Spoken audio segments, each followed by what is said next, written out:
Yes, yes, yes. Mr. Raphael Dawkins with the Combat Radio. Okay, so let's fix the screen. Let's get the screen right. Let's stop sharing that.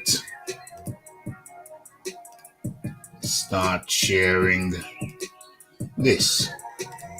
How does it look up on the screen? How does it look up on the screen? Hold on. No. Yes. Boom. Okay. What's going on here? What's going on here? What's going on here? Dari Pennant up in the building bright and early. How's this Dempsey McKean going to pull off a big upset? Yeah, I've heard about talk.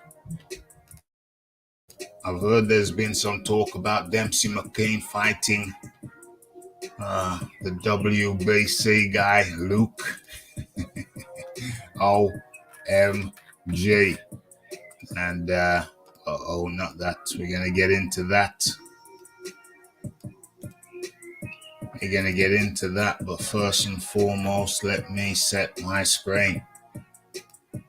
Let's get okay, so we're rolling.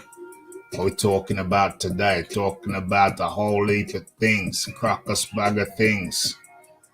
Lara versus Wood, Okolie versus Billam Smith, Haney, Loma, emotional fallout, and of course, where are we? Of course, the latest news is that Errol Spence has finally found his pen. I should have that in title as well, shouldn't I? Errol Spence has found his pen. Has Errol Spence found his pen? Okay, hold on, let me edit that. Wood, Haney, emotional fallout. Has Errol Spence found his pen?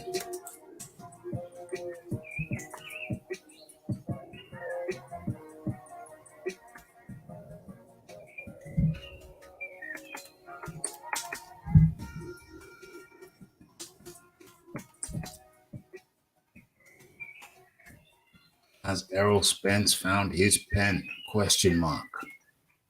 Because I'm not really in any hurry to announce that fight. I mean, I've seen it announced, I guess. Is it real? That's my question. Is it real? Okay, well, I guess we'll find out in the coming days. The articles are out there. Anyway, we'll get into one of the articles anyway. Okay, so hello and welcome. You are in tune to the Raphael Dawkins Combat Radio. And first things first, let's do the sound check.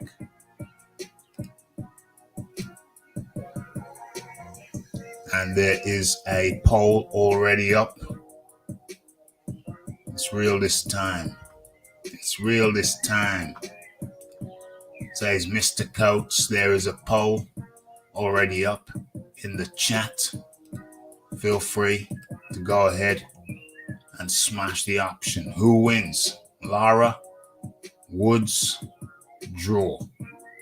What's it gonna be? Let's kill the music and listen to this. What's it gonna be? Let's kill the music and listen to this. Okay. Okay. That sounds good. Session is clear. It's real this time. Damn. I hope so. I think so. I hope so. Hoping. Just hoping. Okay. What's going on? Let me put the link in the chat. Boom, boom, boom. And where is it? There it is. Boom. Let's pin that. There it is. Okay, so you got the link. Anybody wants to jump in and share their thoughts, it's there for you to use. Use it. Okay. So where do we begin? It was a very nice, sunny, breezy day right here in Middle Earth. Sun was shining, but it wasn't too hot. We had a cool breeze. It's perfect conditions. Had my gym session after work. Felt knackered, ate my dinner. What else did I have to do? I had to do some little bits on the computer. I had to upgrade the thumbnail to add Errol Spence and Terrence Crawford. And as a matter of fact, let's start with that. Where are we? Let me bring up the article and let's get into it. Where are we? Oh yeah, I had a little nap as well. Didn't really last long. As soon as I closed my eyes, it was time to go again. But This show has a habit of waking me up, so we should be good.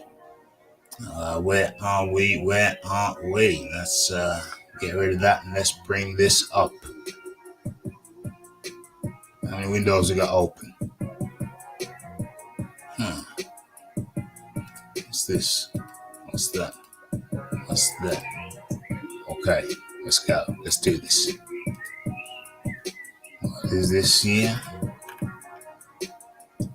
Breathe, stretch, shake. There we go. Okay. Let's share this. Boom. Boom. Boom. Okay.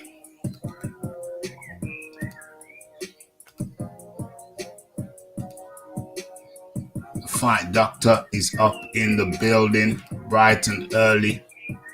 Let's get into this. Let's get into this right now. Okay. So Errol Spence Jr.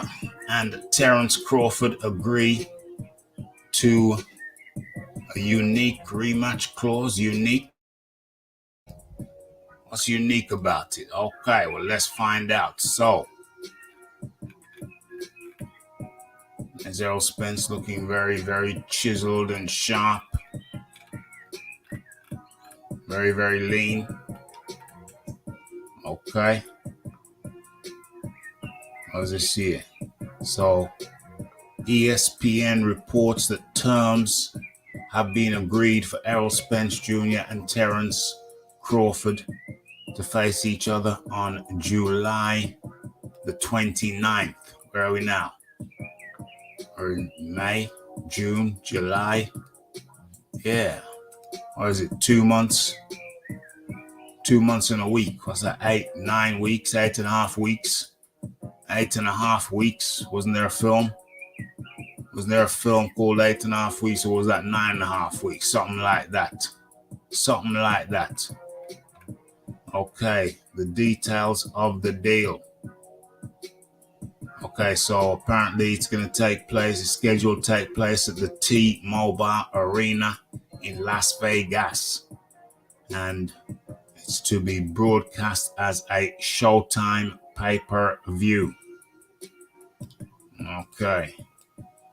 The deal as presented would essentially be for 2 fights, as both fighters would have a rematch clause in the event of a loss. Although the fight would have to take place before the end of this year. What? I'm assuming they're talking about the rematch. A rematch would have to take place before the end of this year. Okay, cool. So that's one of the stipulations. Okay, the 2 fighters at the pinnacle of the sport. That's interesting. That word pinnacle. So I was on a little chat the other day. I used the word pinnacle and everybody went quiet. It's like they didn't know the meaning of the word pinnacle. I had to break it down. The top. It's quite peculiar.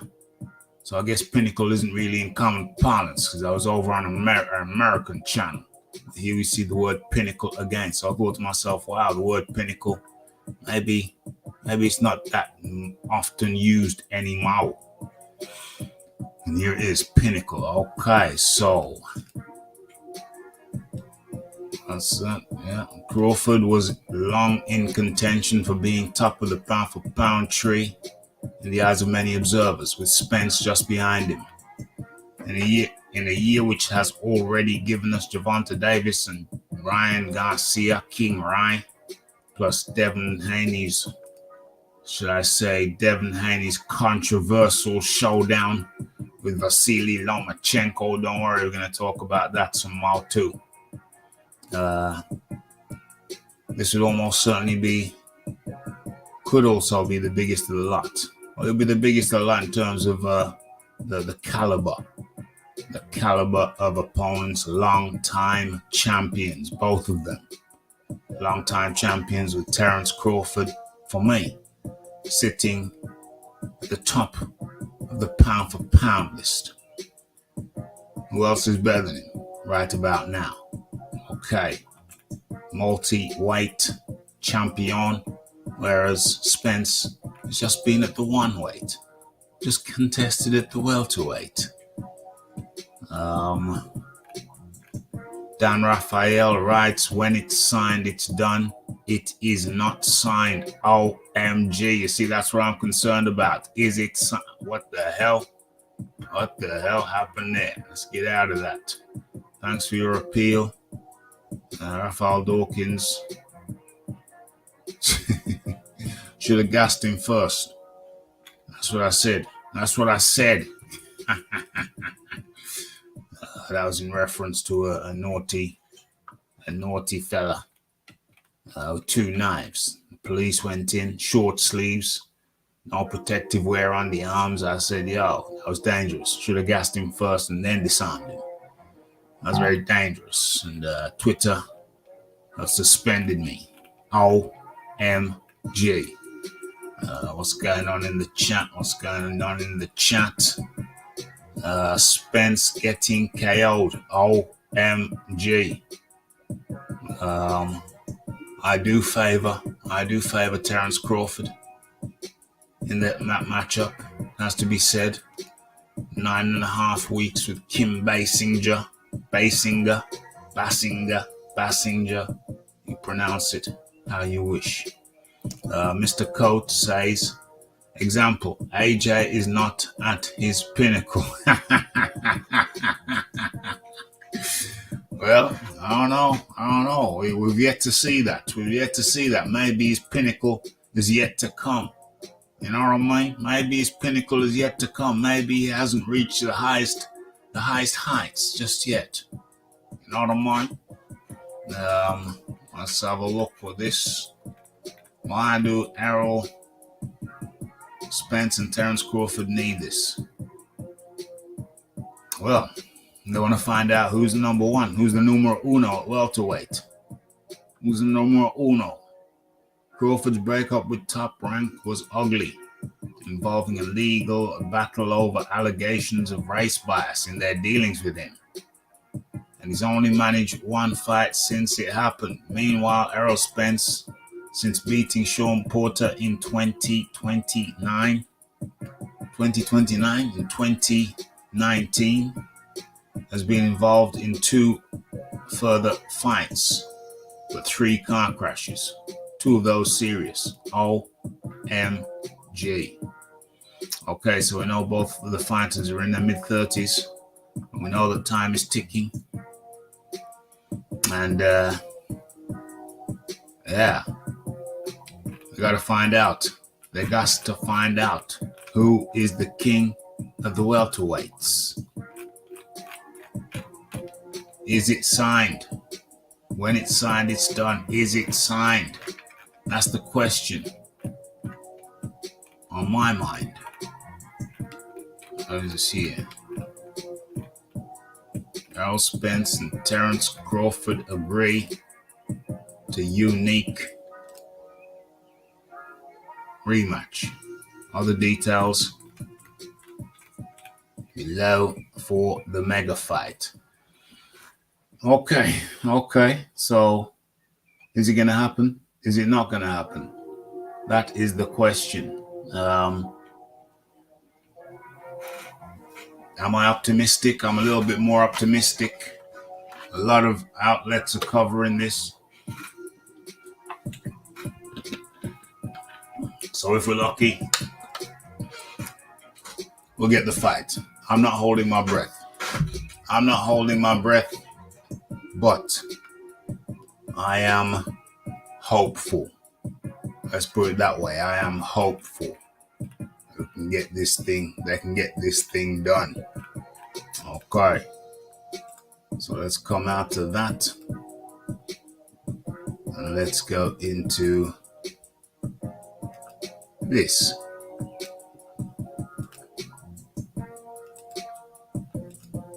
Okay. So Terence Crawford sends warning to Errol Spence. Says he wants to spear the big fish. Okay. What's going on?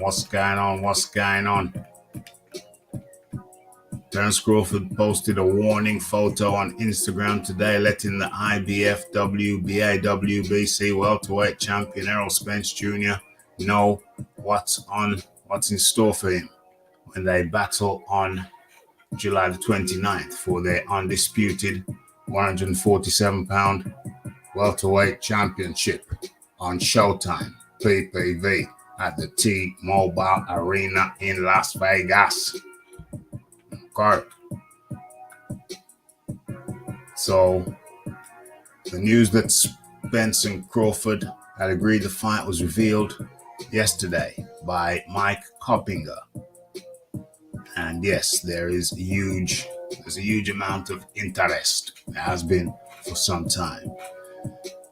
Okay, so the article goes on to say hopefully neither fighter gets injured during training camp. Spence, 28-0, 22 KOs, has been through a lot in the last 4 years, starting with a car crash in 2019, a torn retina in 2021, and then another car crash in 2022. With Crawford being 36, you don't know whether he'll make it through camp without getting hurt. Well, he's made it through many a camp. I mean, I don't really think my concern for Terence Crawford isn't really the camp. I mean, I think he's a consummate professional. It's a question of when is the slipper going to fall off? When is the slipper going to fall off? He's 36. When is he going to be past his peak? I mean, arguably, he might be past his peak already. Was the plan by Errol Spence to age him? Was that the plan, to age Terence Crawford? Terence Crawford now 36. Is he still in his prime, or has one of the slippers fallen off? We don't really know. But it's going to happen one day or another, presumably, theoretically, realistically. Is he still at his pinnacle? Or is he on the other side of his pinnacle? And if he's on the other side of his pinnacle, is he still good enough to beat Errol Spence? If he's not at the pinnacle, if he is at his pinnacle, then I'm very confident. If he's not at his pinnacle, then anything can happen. Anything could happen. It's a waiting game. We don't know until they get in there. Okay. Is Spence healthy?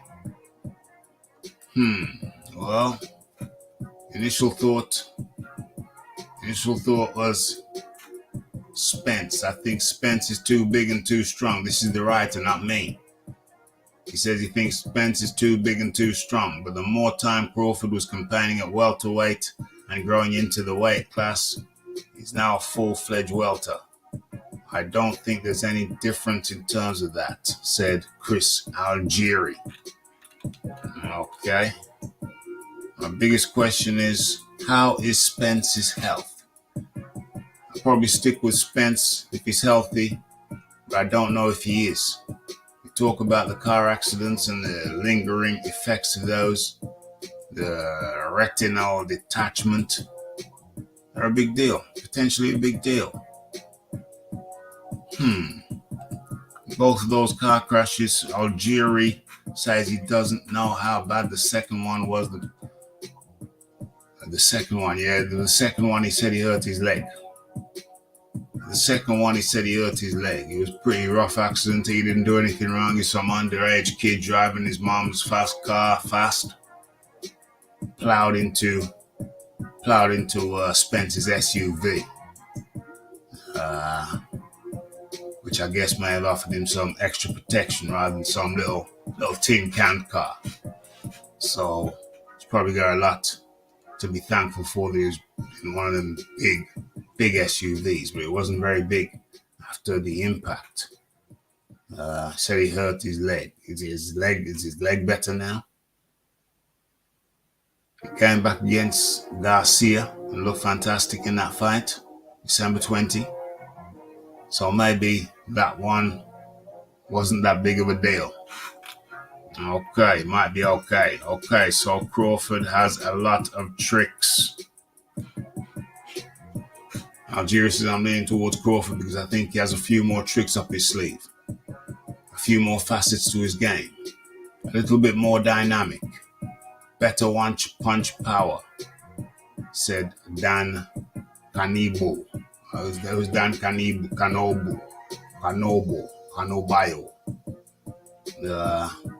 He's been more active than Spence. Those injuries aren't just nicks.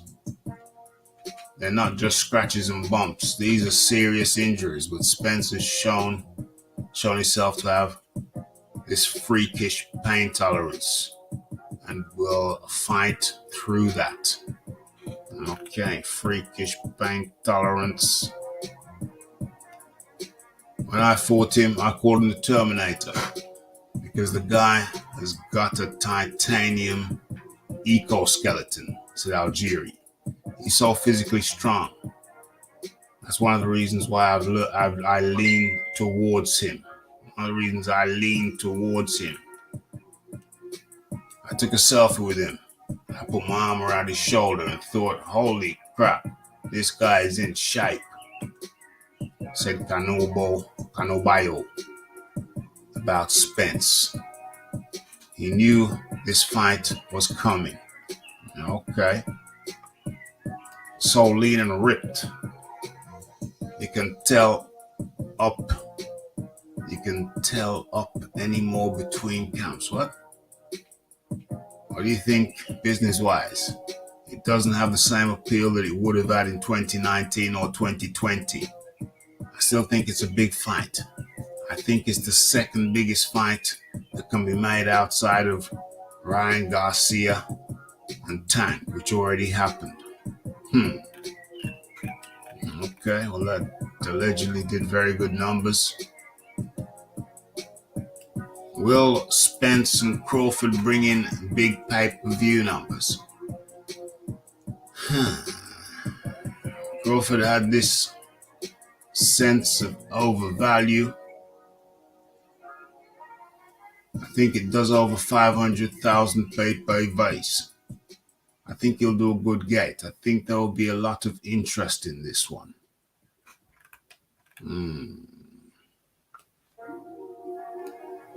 I truly believe that in big fights, they rise up when other big fights are being made. It's like a snowball effect. Okay.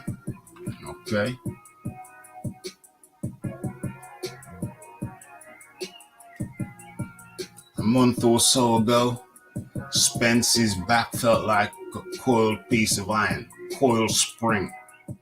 Marketing-wise, in terms of building a mega fight, there's not a ton of time for a fight of this magnitude.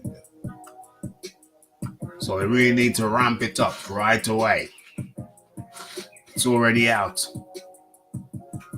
everywhere. I'm curious to see. I still think it's going to do good numbers either way. There's going to be a big marketing push, of course. They're going to be talking about it every week from now until then. Like everybody else. I think the fight's too big, the matchup is too good, said Algieri about Spence versus Crawford. Okay. Got a bit more confidence in it now. Got a little bit more belief. That it might happen. That it should happen. That hopefully it does happen. Okay, so Fight Dr. Wright's body's probably past his best. He still has enough to deal with the drunken Errol Spence. Didn't you hear what Algieri said? He said he put his arm around him and he felt like his coiled spring. Felt like a coiled spring, coiled metal. So the man's already in shape. The man's already prepping. So he's ripped and chiseled. While there's 8.5 weeks to go, it seems like Spence Is deep into camp, deep into preparation, taking the preparation serious with this. Coming in way ahead of, coming in on weight, way ahead of time. No messing around, no draining. So what do I think about this? Well, you know, I'm a fan of both cats. But I have to say I admire Terence Crawford more because Terence Crawford has stayed on job. He stayed on task. It appears that he's been the consummate professional. You don't hear about him drinking, carousing, chasing tail. You know, he's got his big mama and he's happy with his big mama. You know what I mean? Big mama keeps him happy. Got a bunch of kids. I don't understand why he's living in Utah, but maybe there's not that much to do in Utah. Maybe a bit of ice hockey. I know he's got his kids and some of the boys in wrestling. You know, maybe I don't know. What else is there? Ice hockey, wrestling, maybe a bit of curling. You know what I mean? So, yeah, he seems like the more sober one. The more consummate, the consummate professional one. You know, he's not like Jamal, not like Jamal Charlo leaving his baby mama. You know, and they got 5 kids together, and he hasn't fought for 2 years. Talking about Jamal causing problems for himself. Terence Crawford seems to have both feet on the ground. So that's why, of course, as far as boxing is concerned, yeah, more wrinkles. The article said better one punch KO power. I would agree with that. You know, Spence an accumulation guy. You know, puts them together. Combos, multiple shots to get a cat out of there. Terence Spence can spark you with the 1-2. Maybe even just the 1. All of those things put together, all those things considered. Torn retina of Spence, car crashes of Spence. First one put him in the ICU. Second one, he hurt his leg. You know, it's a lot. It's a lot that he's been through. Spence has been through a lot, but he says he feels reborn. Says he feels born again. Born again. You know what I mean? So I can't write off Spence. He has shown tenacity to an extraordinary level. Just living through that crash, just spinning the Ferrari, rolling the Ferrari at high speed, driving drunk, no seatbelt, and coming out the other end to compete at the highest level. That shizzle is crazy, yo.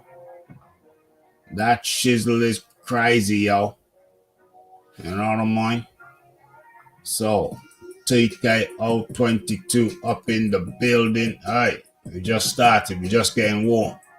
Rafi's just getting warm. Just getting just need a little drink of water, wet the throat, and we're rolling. We're rolling on.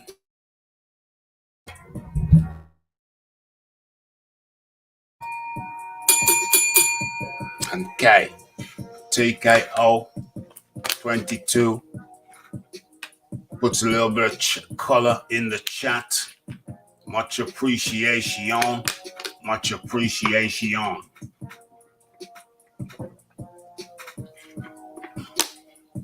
little bit of color in the chat. Love that.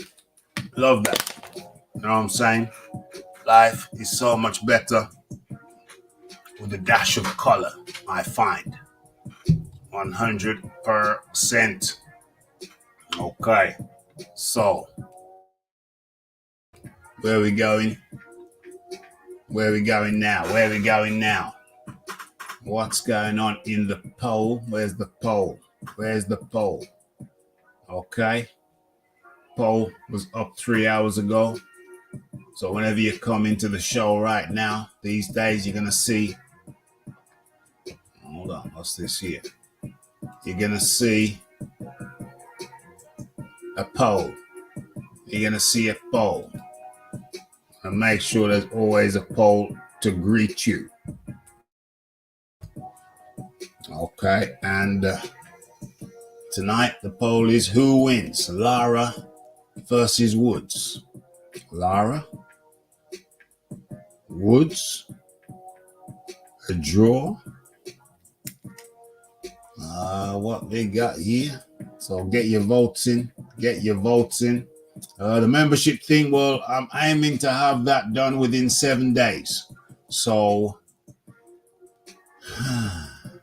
when was the end of the month? When's the end of the month? Looking at £1 a week, something like £1 a week, £4 a month, something nice and easy. Something nice and easy, nice and mellow, £4 a month. I think that's more than reasonable, is it not? But let's have a look at my calendar. Let's have a look at my calendar. Where is it? Oh, yeah. 7 days from now. Next Wednesday. Yeah, that'll be the 31st. That'll be the 31st. Well, we'll start it on that week. Start it next week. As of next week, maybe Monday. Maybe the Monday show. Maybe it'll be up and running by Monday. People can become members as of Monday. I think that would be cool. That would be dope. It's about time. You know, Rafi, the RDCR been going for a long, long time. Well, a few years at least. We've seen new channels pop up, spring up, left, right, and center. They got membership going on from time. What's keeping the Rafi back? Let's get the membership going. Very inexpensive. You know what I'm saying? Let's get that thing up and running. Of course, everybody still has access to the show, but there's gonna be some perks. There's gonna be some perks for the members. Some perks for the members. I mean, one is showing support for the show, putting a little bit of something in the pot. £4 a month, something like that. £1 a week, something like that. Very inexpensive. Yeah, so show some loyalty and we get some perks going. Okay. So what's going on? Woods is going to clean him up this time. Straight stoppage this time. Oh, I wish I shared your confidence. So what am I saying here? Well, let's talk about Woods then. Well, really, hold on. Let's get some order.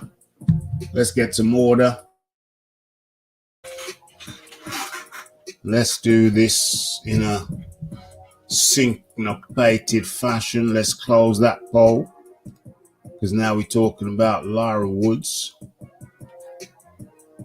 And then let's do a poll for Boom. Okay.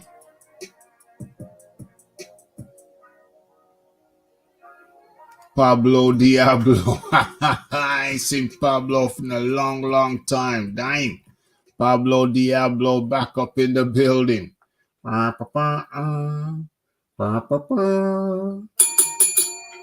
Pablo Diablo, dang. Good to see you, man. Good to see you up in the building. Where we at? On 2-5 for membership. Not bad. Whenever you're ready, big man. Wicked. Pablo Diablo up in the building. Dang. Good to see you, my man. Good to see you. Who wins? Lara? Yeah, mad couple of years. You're right there.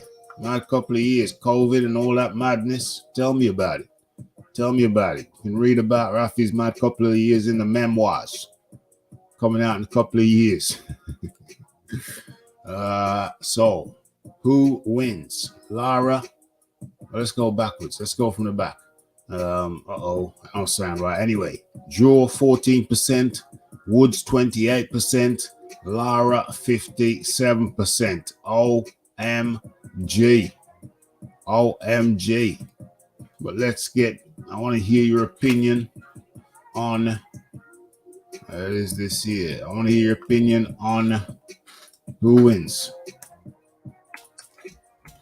Who wins? We're going to talk about Lara Woods now, but I just need to get this in. Need to get this poll in. Who wins? Spence?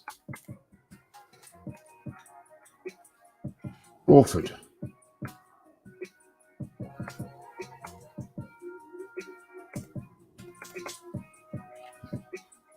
Let's add draw. You never know. You never know. Draw. Boom. So the new poll is who wins? Spence? Crawford? Or a draw? Spence, Crawford, or a draw? So the poll is up there. Use it at your leisure. And let me drop the link in again, although it's pinned. And let's go on to talk about Lara versus Woods. Okay. Whoa. Oh, man. Oh, my gosh. Oh, my gosh. Wow. This can't be real. This can't. Anyway, I'll get to that in a second. I'll get to that in a second. Where is it? There it is. There it is. I've seen some mad headline. It's crazy. It's crazy.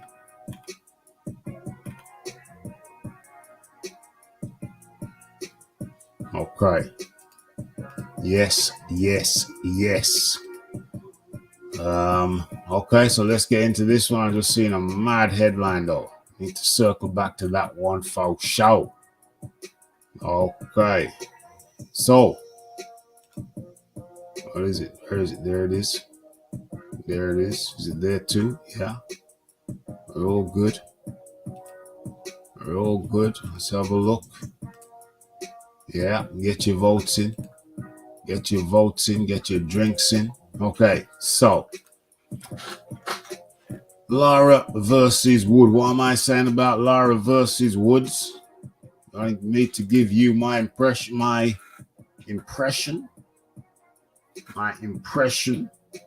of Lara versus Woods. Gonna have to shut this curtain in a second and turn the lights on. It's getting kind of dim. As a matter of fact, rat-tat-tat-tat. Let me do that now. It's getting kind of dark, you know. The Rafi ain't no vampire bat. Uno momento.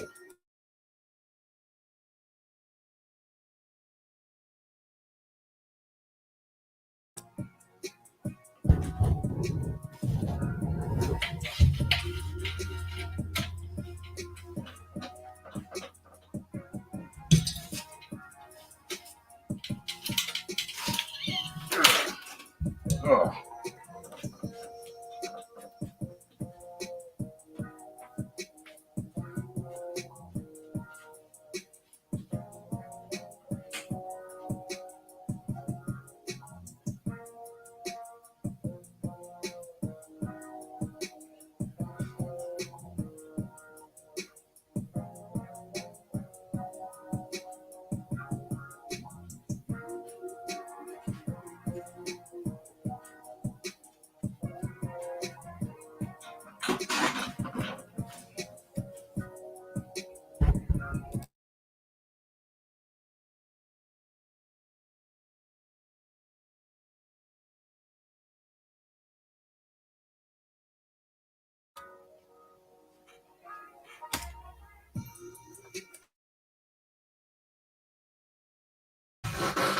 Okay, let me give you my impression, my feeling, my belief on this upcoming fight.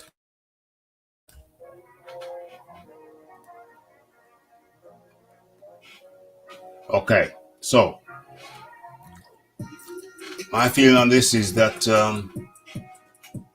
Woods switched camp with Ben Davidson, and can't remember who was his trainer before that, but he switched to Ben Davidson recently, and it was Ben Davidson who suggested the Wood fight Lara.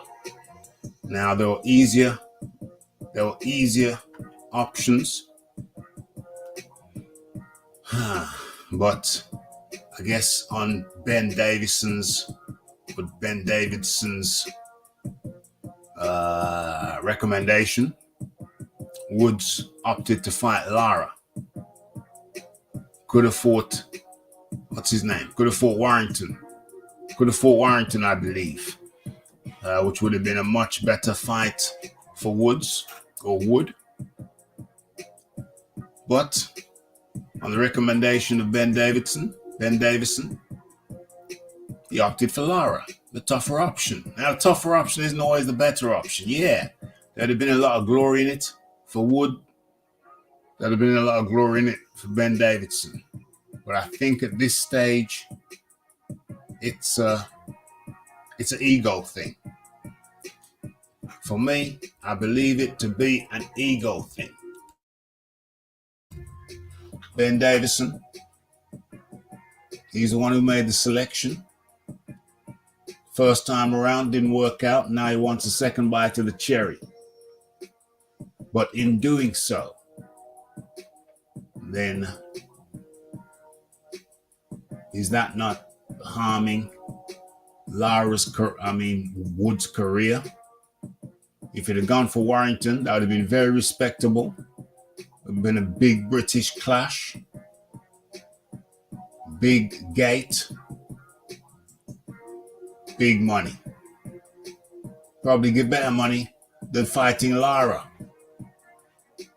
So I really believe this was an error on Ben Davison's part, his trainer, the Woods trainer. And now I believe it's an ego thing. It's an ego thing for Ben Davison. So who's the casualty? The casualty is Leigh Wood. I think that's very unfortunate. Very unfortunate. It comes down to Ben Davison's ego. He picked wrong first time, and now they're going at it again. I don't really want to sway the vote, but I just realized the vote's already in. 57% of respondents believe that Lara is going to win again. And to me, this is all down to the trainer's ego. I've talked about trainers before. You really have to make sure you're in sync with your trainer and hope your trainer doesn't do what Ben Davidson's done and landed his fighter in a pickle when he didn't need to be in a pickle. Could have fought Josh Warrington and I'd have picked Leigh Wood to beat him. So this is an ego thing for me, and I hate it. I hate it. Team Bud up in the building. Okay, get your votes in, folks. Get your votes in, get your tokes in. Rat-a-tat-tat.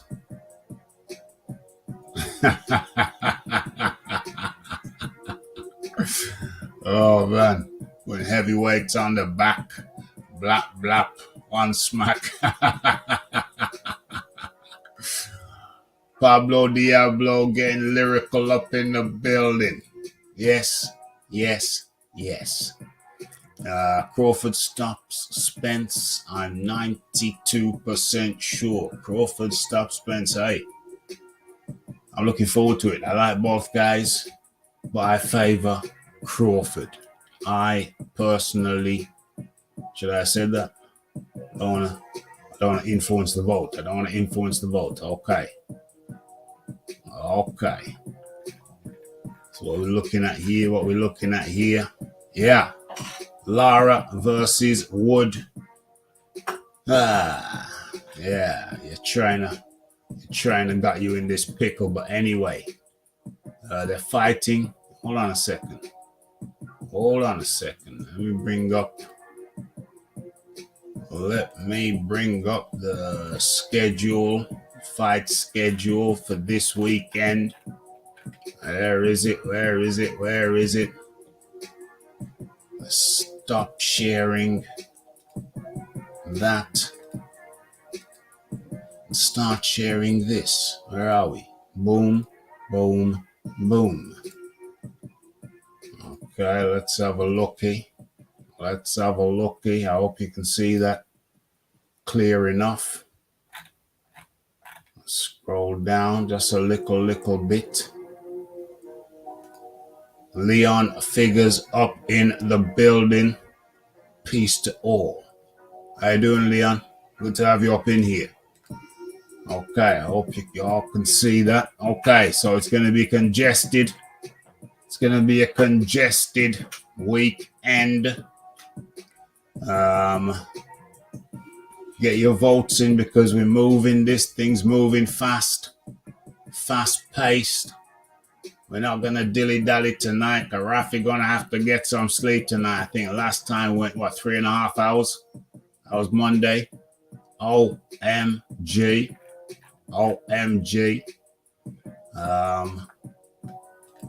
Let's have a look at these weekends fixtures. Get your votes in because I'm going to want to put another poll up. How long's that been up now? It's not long enough. Give it another 5 minutes. And then we move on to the next. Okay, so Lara Wood. What's the ring walk time? That's 10 p.m. on the zone. 10 p.m. expected estimated ring time on the zone. And what we got here, we got Conlon versus Lopez. And that's an estimated ring walk time of 9 p.m. That's on BT Sport in the UK and ESPN in the United States. That's Conlon versus Lopez. And of course, we have Okolie versus Billam Smith. Am I sharing that, Shiznix? Okolie versus Billam Smith. And un momento, mami, slow your tempo. Rafi just gotta do a quick check on the YouTubes in the back though. Un momento.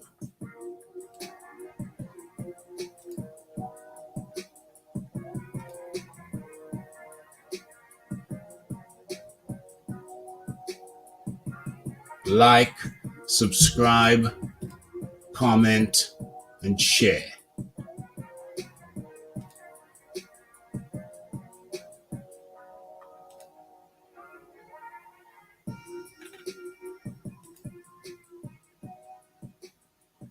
Just doing some background checks in the background.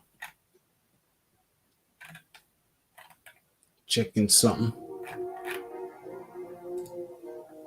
Okay, that's good. That's in order. Let's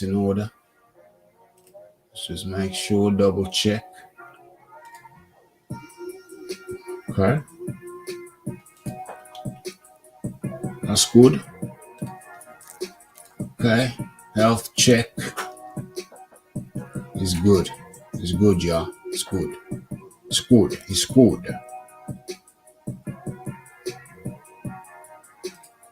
Get your votes in. The poll is up.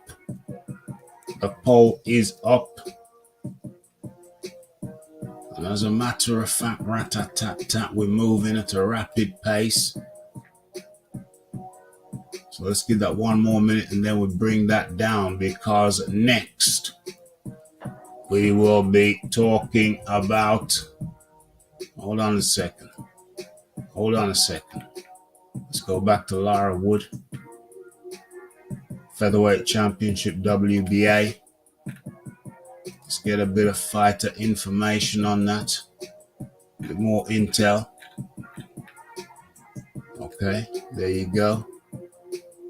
It's much better.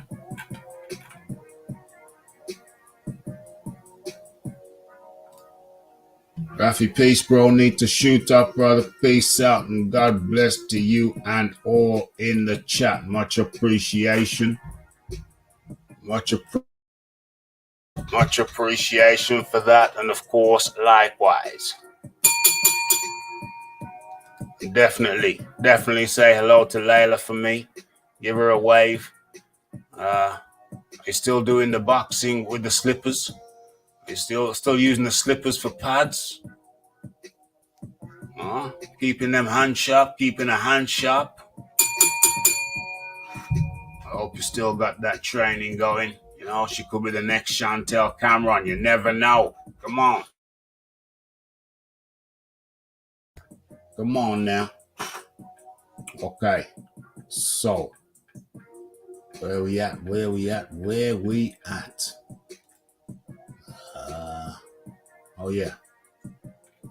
Oh yeah. May 27th, Saturday, Manchester Arena. Lara Woods on the zone worldwide. Lara's only 25. Woods is 34. You see what I mean? I'm not happy with Ben Davidson. Both 5'7". Both 66.9 inch reach. Both orthodox. Both 26 wins. Lara 2 losses. Wood 3 losses. Lara 1 draw. Woods no draw.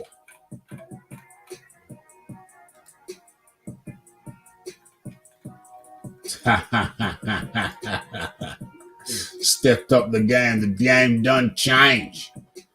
Got some proper pads, maybe got some gloves for little Layla. Little Layla's 2 years older now. OMG. But little Layla ain't so little no more. She's growing now. Next Chantel Cameron, I'm telling you. 100.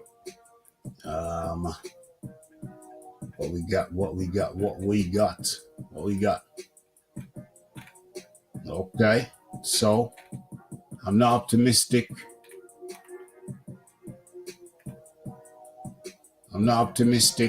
What's this? Oh, Catterall's fighting as well. Let's view the fight info on that. This one's kind of flying under the radar, going under the radar. Catterall being messed around by Josh Taylor. Yeah, I'm going to fight you. Oops, I'm injured. I'm not injured anymore, so I'm going to fight, but not you. Dang. Now, Catterall v. Taylor. Now, that was a bit of a robbery. But I don't know how many rounds by. Catterall getting a run out. His first run out in a while. What is this here?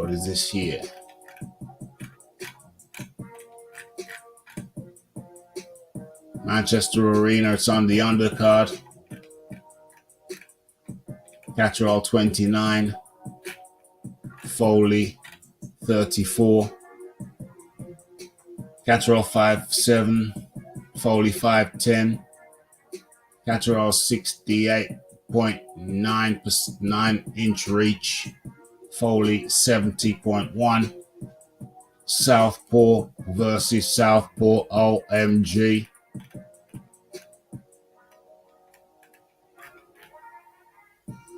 $26 wins for Catterall, 1 draw. 22 wins for Foley, 1 draw. 26 wins for Catterall, 1 loss. That was to Josh Taylor. What many said was a robbery. I may have been one of them. Foley with a dodgy fringe. 22 wins, 4 losses, 1 draw. Foley hailing out of Ireland.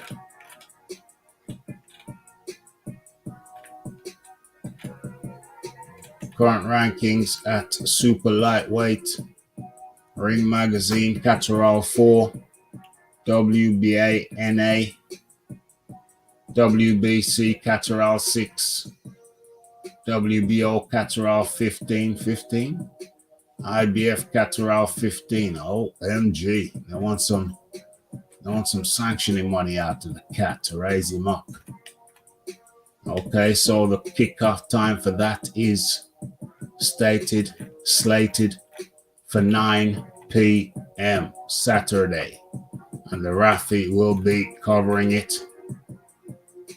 The Rafi will be covering it right here on the RDCR. Hit that like button, hit that subscribe button, and hit that share button. Okay.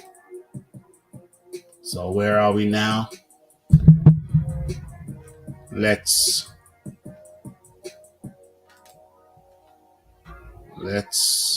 we going to do now? I think we're going to stop that poll.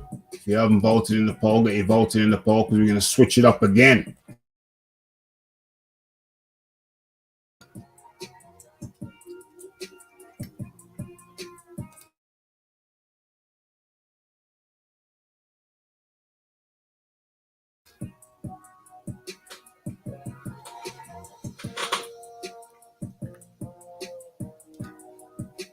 So let's close.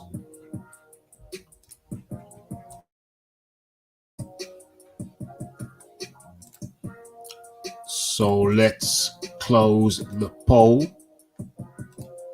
Get another poll up.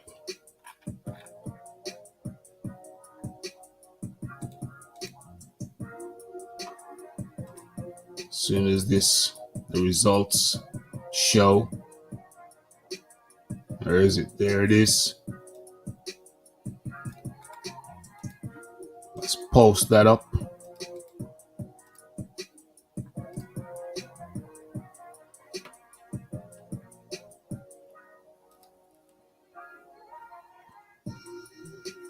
So who wins? Draw, 0%. Spence, 30%. Crawford, 69%. Well, hold on a second. That only comes up to 99%. Of course, as per usual, YouTube keep their 1%. You know what I mean? You got to get paid. They got to get paid. Make sure to take their cut first.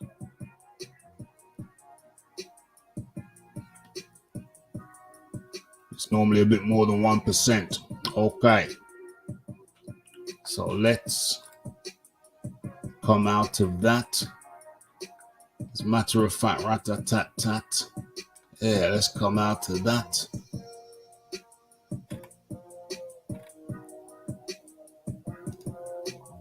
Look at another fight on the undercard. Shaping up to be a very nice undercard. You see that? Yep. And let's get the next poll up. Okay. Where are we? Who wins?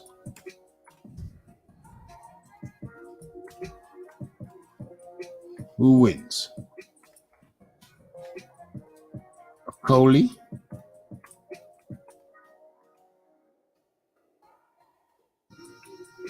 Let's give him a capital. Let's give him a capital O. Where is it? There. Or Billam Smith.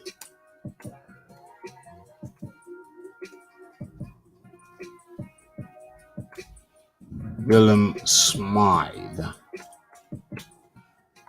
I was thinking about it the other day. If it was just Smith, it would be Bill. It would be. Well, I can't even remember his first name. I just call him Billam Smith. Billam Smith had an option.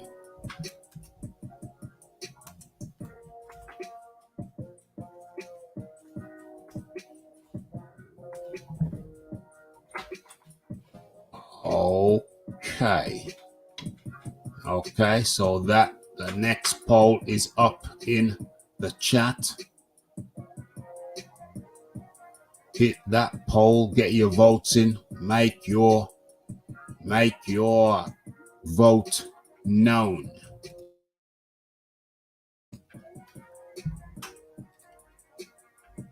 Spence already ripped a year's worth of juicing. OMG. Year's worth of juicing. OMG. Good Lord, man. Ain't they're testing him? Isn't he with the WBC clean testing program? Surely to goodness. Well, we'll have to see what they say about the drug protocol. We'll have to see what they got to say about that. Okay. Hit that like button. Hit that subscribe button.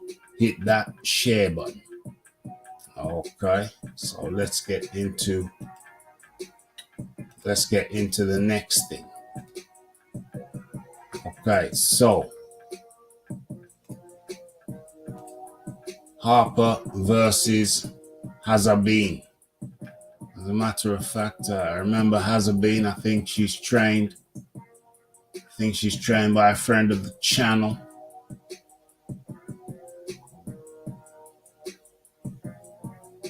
Trainer extraordinaire, Mr. Bashir. Okay, but let me just have a little look at Terry Harper. Let's have a look at what she's been doing of late.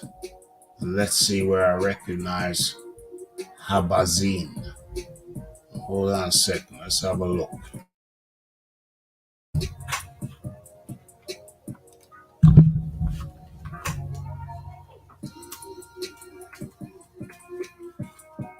Terry Harper.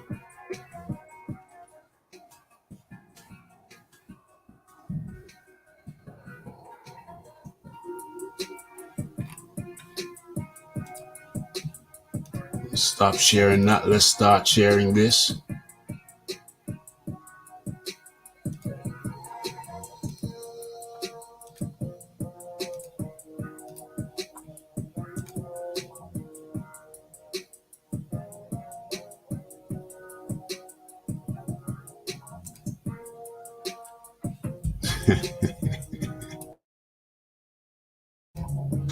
I doubt you'll be watching this one. You don't like watching Smith. You don't like watching Okolie. Close the curtains if he's fighting in your garden. OMG. Well, this one, Smith versus, well, I'll talk about that in a second, actually. Terry Harper. Let's have a look.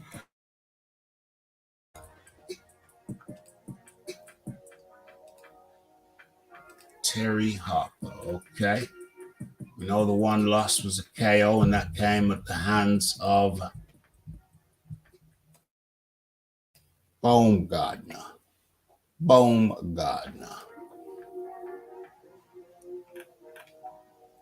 Terry Leigh Harper.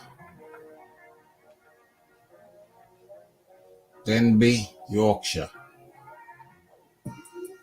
Birthplace, Doncaster, Yorkshire. Okay.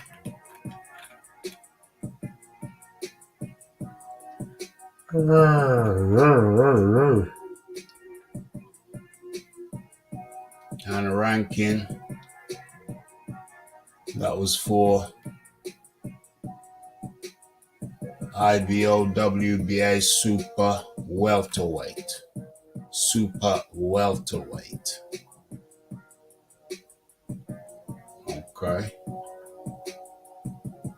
Okay, Alicia Baumgardner.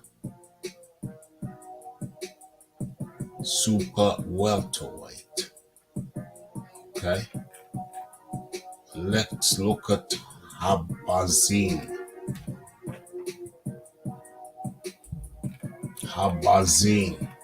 She got a really deep voice. She really talk like this. Habazin. Let's So Terry Harper, 13 wins, 1 loss, 1 draw. And Ivana Habazin, 21 wins. 21 wins versus 13. 7 KOs versus 6. So Terry Harper gets a KO every other fight. Essentially, Hasbazin gets a knockout every third fight. 4 losses for Hasbazin, 1 loss for Terry Harper. No draws for Hasbazin, 1 draw for Terry Harper. Let me see if I can remember where I saw this Croatian lady fight before. Oh, Clarissa Shields. Lost, unanimous decision. Okay, so she took Clarissa Shields the whole distance, the whole way. That's where I must have seen her before. Okay, so that maybe speaks of Hasbazin's caliber. Maybe it does. Hasbazin. 1 unanimous decision, 1 unanimous decision, 1 TKO, 1 unanimous decision, 1 unanimous decision. Lost TKO against Michaela Lauren. 1-1. Lost against Cecilia Brackus. 1 split decision, 1 point, 1 unanimous decision. Lost to Eva Bajic. Okay, that was the first loss. And Clarissa Shields was her last loss. That was in January 2020. Okay, so that's Ivana Hasbazin versus Terry Harper from Yorkshire. Okay, let's come out of that. No, I will watch that. Because we're there now. So let me fix my screen.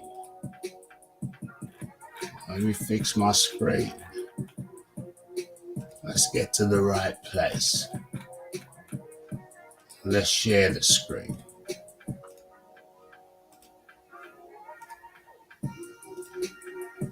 Boom, boom, boom.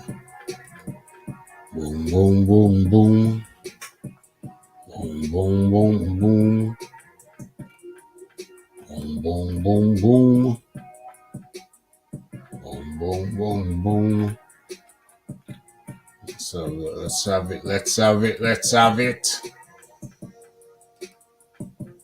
Okay.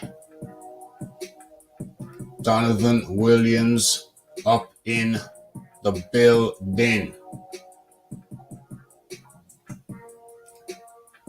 Yeah, that's Mr. Ali Bashir, friend of the channel. Yeah. He was supposed to come on one time, he didn't make it. We rearranged, and then I couldn't make it. So maybe third time lucky. He called me just as I started the show. Was it last week or the week before? Probably last week or the week before. I said, Mr. Bashir, just starting the show, jump on if you want to. He was driving at the time. So I said, okay, we'll do it next time. Yes, Mr. Ali Bashir. Yes. Donovan Williams up in the building. Hit that like button, hit that subscribe button, and the poll is up. Get your votes in. If you can vote from your device. Okay, so I know you'll be watching this one. You don't like watching Smith and you don't like watching Okolie. Very, very true. But there's a bit of a storyline to this one. bit of a storyline to this one because, as I'm sure most of you will know, hold on a second, let me take a swig of my water.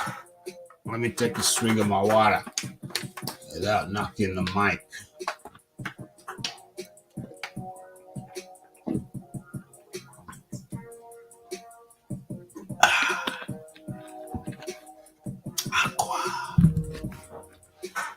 Best drink of the day. Had a good session in the gym. Kind of drained the Raffy. I'm feeling nice and relaxed. I'm gonna get a good night's sleep tonight. They're gonna get a good sleep tonight. All right.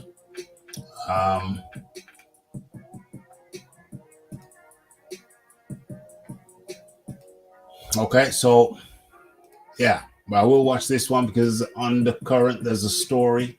There's a storyline. There's a subplot to this one. There's a subplot to this one. And it is that, of course, both these cats shared the same trainer.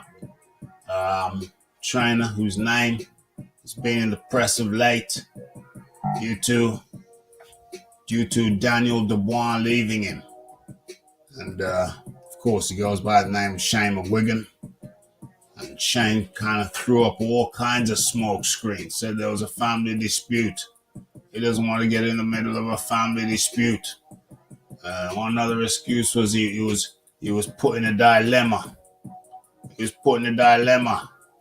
And all of that was, from what I hear, from my intelligence, from my sources, all of that was a load of crapola. Pure and simple. Dubois and his dad thought that Shane couldn't give them the attention that Daniel needed, especially going into the biggest fight of his life against Alexander Usyk. And so they had actually left from under Shane McGuigan's roof some 6 weeks prior to the public knowing.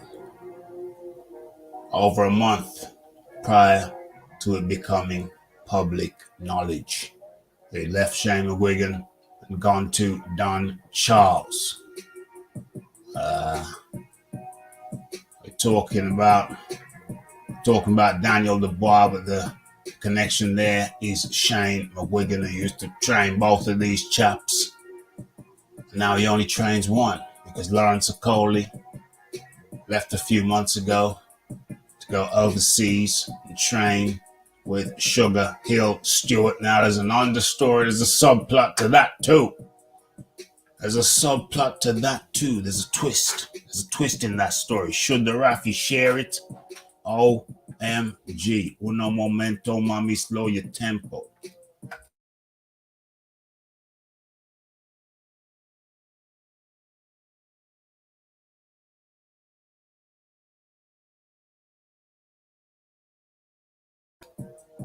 Okay. I think Rafi threw the dice and decided to share it. Lawrence Okolie, Nigerian origins, quite shrewd with his money. Word around the campfire is that he's a tax. He's looking after his tax. He doesn't want to be in the UK. Can only be in the UK for so many days, so many weeks because of tax. He's looked at how much he's going to have to pay if he's a UK resident. And he's looking about how much he's going to pay, how much less he will pay if he's essentially living abroad. Breaking news. Anybody asked? Say, heard it from Rafi first. So, it might not just be a training issue, but a tax issue, arguably, allegedly. Why Lawrence Okolie is training off these shores. He chose Sugar Hill Stewart to work under. So there's a nice little interesting little subplot, plot twist, and in comes the man like the Iron Kong, our man in the Caribbean. Iron Kong, how do you do? Blessed Rafi, it is now 5:35 in St. Kitts, 83 degrees Fahrenheit. Um, Real muggy around this place. Oh, oh, because it's been nice and sunny over here, but with a cool, nice, cool breeze. Very sunny, but with a cool breeze. A crisp breeze coming off the Birmingham Ocean. The canals, the canals, My bad, the canals of Birmingham. the canals of Birmingham. And, I haven't told, I don't think I've told this story. I don't think I've told this story live yet, but why not? Why not? The Rafi was almost a victim of a pickpocketing team. OMG. Yo, you always got something going on, my brother. I'm mossy. Let me tell you.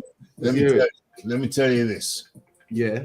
The Rafi is very vigilant to the point where when the Rafi's walking, the Rafi will just take out his phone out of his pocket and you don't even have to turn it on. You can just take it out of your pocket. You don't even have to hit anything to make the light come on. You can just have the black screen and you can hold it in front of you like you're taking a selfie of yourself, but then you just twist it and you can see behind you.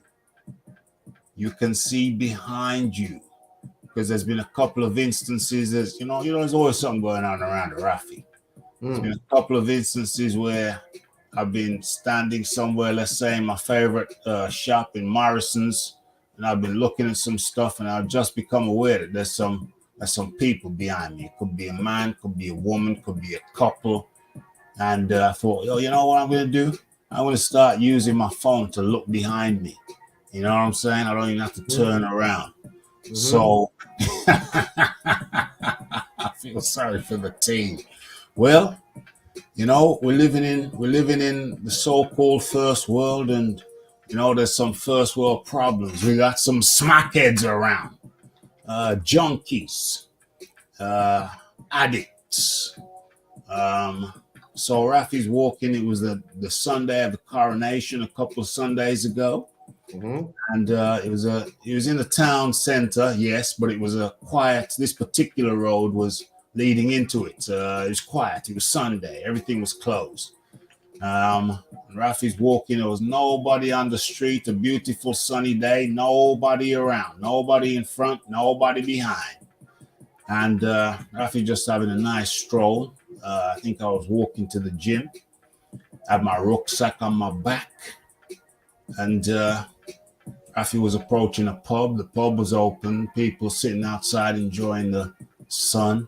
That was about 100 meters up further in front of me. But anyway, Rafi just randomly, for no apparent reason, I didn't sense nothing. Rafi just pulls out his phone out of his pockets, angles it in the way I've mentioned, and I see this 5'2" smackhead walking directly behind me. Now, bear in mind, this is a fairly wide pavement. It's not narrow, it's wide. So there was no reason for any individual to be walking directly behind me and close. As I did this, I see a second smackhead. He walks ahead of me as if to say, I got nothing to do with this. I'm just walking past. But obviously, what must have happened is that they were working as a team. But when they're working in tandem. But when he saw me pull out the phone and angle it high and then down, So now I'm looking at this smackhead walking directly behind me in close proximity. He just, the second one, he just walks off. He just walks off. So now I'm looking at this smackhead, and you know, in cartoons, when a cartoon character takes a gulp, a big gulp, like, Yeah. this guy's face was like a picture of a cartoon gulp. So now I'm looking at this smackhead. I'm looking at this smackhead through the reflection in my phone. They call him smackheads, heroin addict, junkie. And I'm looking at him, and he's done this cartoon gulp. And I slow down my pace, and then he slows down, and then I stop walking, just stop. And then he walks around, and they both kind of scurry off. And it didn't really occur to me. What was happening. I didn't realize. I just thought this is just another person moving weird around the Rafi I see every day. So that was that. I just thought, weirdo. That was a Sunday. Monday, thought nothing of it. Then Tuesday, the penny dropped. I thought, hold on. That little smackhead was trying to pickpocket my rucksack. He was trying to pickpocket my rucksack. They were working in tandem. That's why he was walking so close behind me. It wasn't just another weirdo. This was a smackhead weirdo trying to pickpocket the Rafi's rucksack with a deft touch, just to ease the zips and just gently move in without making any disturbance, without the Rafi feeling it, and pull out some money, which was in there, pull out a couple of credit cards, which was in there. That was the objective. Didn't realize until around 2 days later. OMG.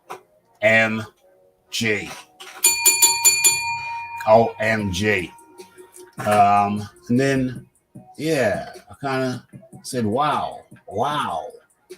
And I told a friend of mine the next day, and he said, are they blind? Are they blind? I got another friend of mine who's a probation officer, and he said, my God, that would have been a death. I said, yo, I would have beat that boy. I would have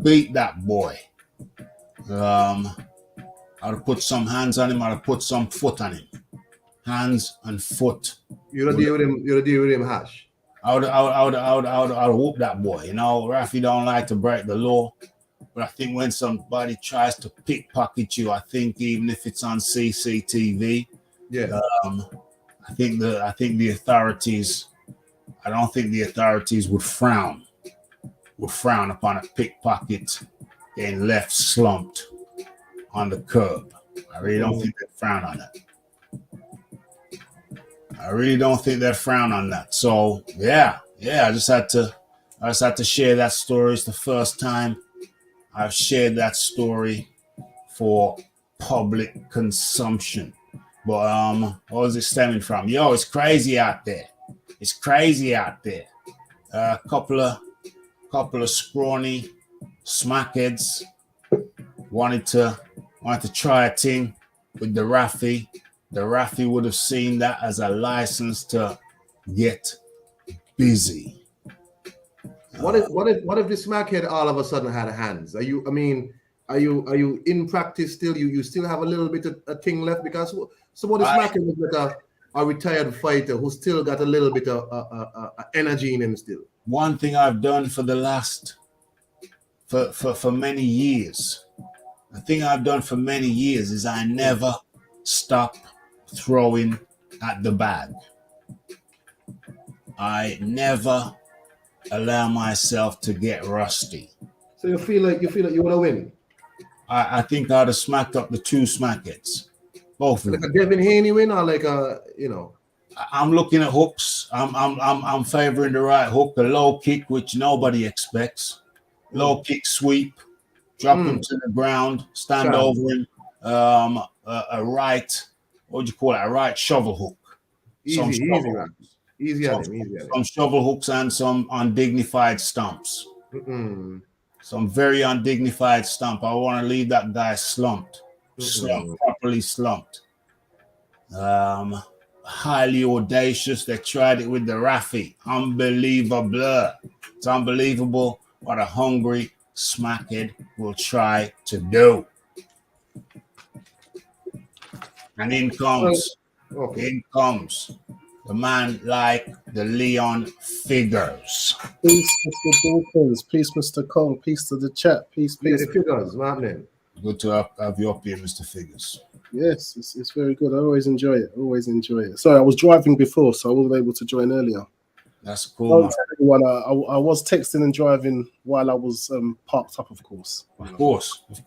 Sensible protocol. The smackheads tried to rob the Rafi. Oh my gosh. I have a general rule. Yeah. If you try to steal from Mr. Figures, Yeah. man, woman, or child, family, friend, or foe, Yeah. I will beat the living crap out of you. That's what I'm saying. And yeah, it's I've got a story actually. One time, if you've got a second, Run the story. My daughter had not long been born, and I've only got one child, so we went overboard. When we were celebrating her birth, we invited all the family around. We didn't want to do anything religious, so we just went and had it was called the naming ceremony. It wasn't anything religious at all, or that, but it was just a chance to get all the family around to let everyone, cast eyes over her. Yeah, I bought way too much alcohol. Right. I had it lined up. I was just giving away the stuff, and I gave away a crate of beers to my neighbour. Okay. And I'm in a basement apartment in Hackney in East London. It's known for its crime. Yeah. Like, it's always been fine for me. I've just had one or two little incidences. Yeah. My neighbour actually was drinking one of the beers that I gave and heard like a noise. Okay. He went down, had a look, and he said he saw some man that was like knocking the doorbell. I wasn't there. Then about half an hour later, he heard another noise, and he heard like some kind of scraping. And so the first guy, it turned out, was a kind of like a lookout, see whether he was home. Then he sent the burglar in. Then trying to break in. I actually, sorry, Mister. Yeah. I had a phone call coming in. That's I right. actually had I've got like a gate in my front. Yeah, and he's trying to get into that, and with the beer he was drinking, he threw the beer at depth aim and caught the guy on the head. Dang. So the guy's run off. Then he's called me. I was only around the corner. I was dating a girl that didn't live too far, so I've gone down, and he called the police. And as he's talking, I see a guy walking past on a hoodie, like paying attention. I didn't pay any mind to it because I just thought, you see police outside and you have a look. Yeah. He says to me, Leon, he says that's the guy. I said, Floyd, I said, are you sure? Because I'm going to beat him. Yeah. So you have to, he said, I'm sure, man, that was So it wasn't the police, it was a forensic. They sent someone forensic down to dust for prints or something. It wasn't the police. The poor girl was scared. Wow. So I said, okay, that's all I need to know. Yeah. So I said, because she was there, I said, I'm going to make a citizen's arrest. Yes. So I've he's walked back now, and I've set chase. I'm trying to walk kind of briskly to not get alerted. Yeah. And it turned out that the guy lived around the corner. Wow. So as he's gone in, he's opened the kind of apartment and the main door. Yeah. And I was thinking to follow him into his house, but I thought, you know what? I'd rather tackle him out here. Yeah. So I've just burst in after him. Grabbed him and I said, you want to steal from me, yeah? I said, you want to steal from me? And he said, no. I said, and I held him up and I had my forearm and elbow in his neck. Yeah. And I said to the guy, my neighbour, I said, "Is this definitely him?" He said, "It's him, man. How many times you gone out?" It's him. It's him. And I'm a pretty big guy. Yeah. And I'm leaning forward, and the guy took the force of my head into his nose, the bridge of his nose, and I just, because I thought I can legally get away with one blow. Yes. Because I know these criminals, they love to call the police. Yes. And yeah, he got a mean headbutt, and I let him know that I know where you live. And if you or your thieving friends ever dream of coming to my property again, yeah, I will terrorize you. For real. And I've never had any problems since then. For real, 100%. That's how it's supposed to be. That's how it's supposed to be, folks. Yeah, I mean, did you hear me tell the story of the two smackheads? Yes, that's what made me think. Yes, I'm all for. Yeah. Serious beat down.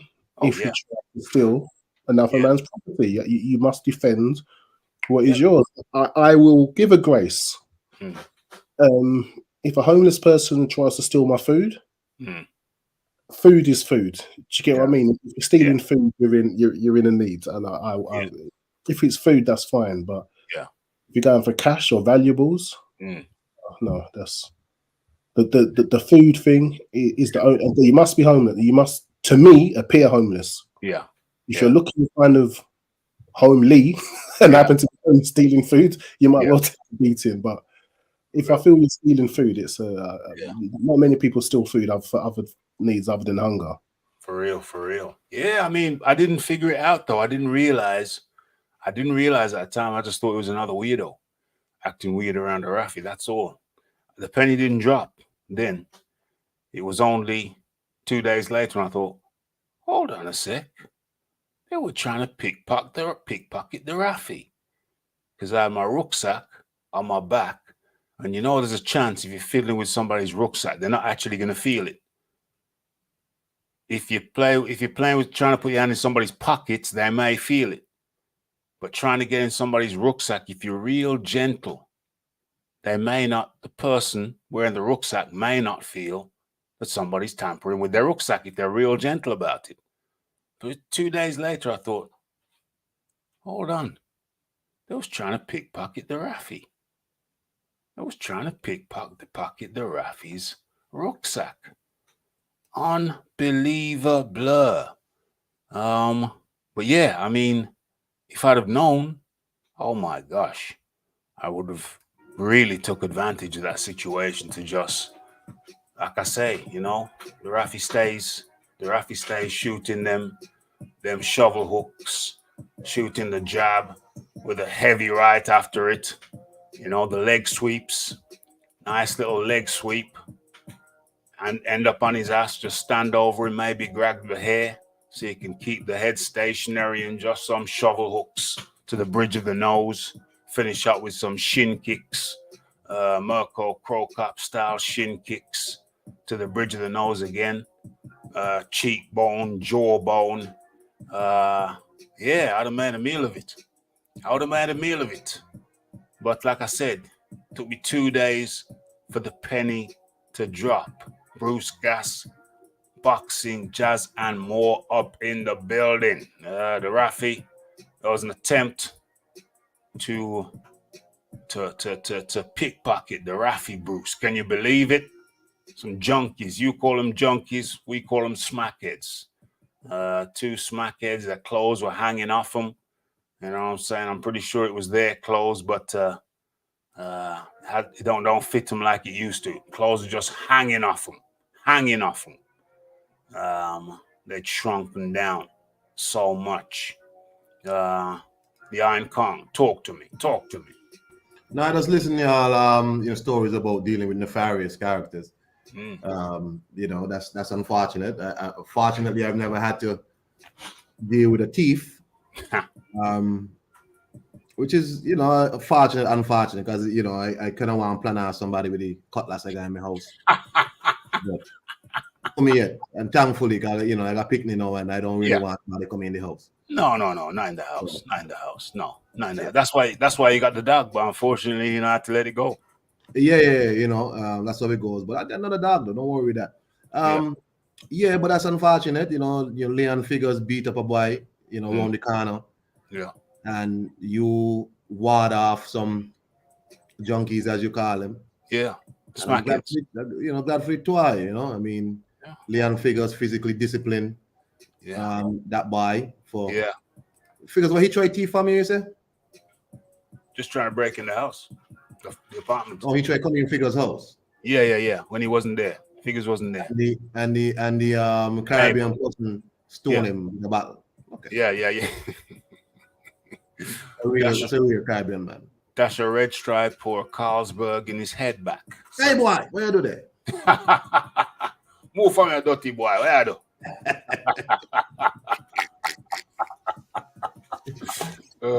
But anyway, our tales of the unexpected. Yeah, man, madness. I can't believe they tried to rob the Rafi. Just shows you how desperate people these smackheads are out there. Just shows you how desperate. It's unbelievable. They tried it with the Rafi. Unreal. They must have really fancied their pickpocketing skills. It's just a shame because sometimes I press record on my phone. I take it out of my pocket, press record. So the camera is facing me.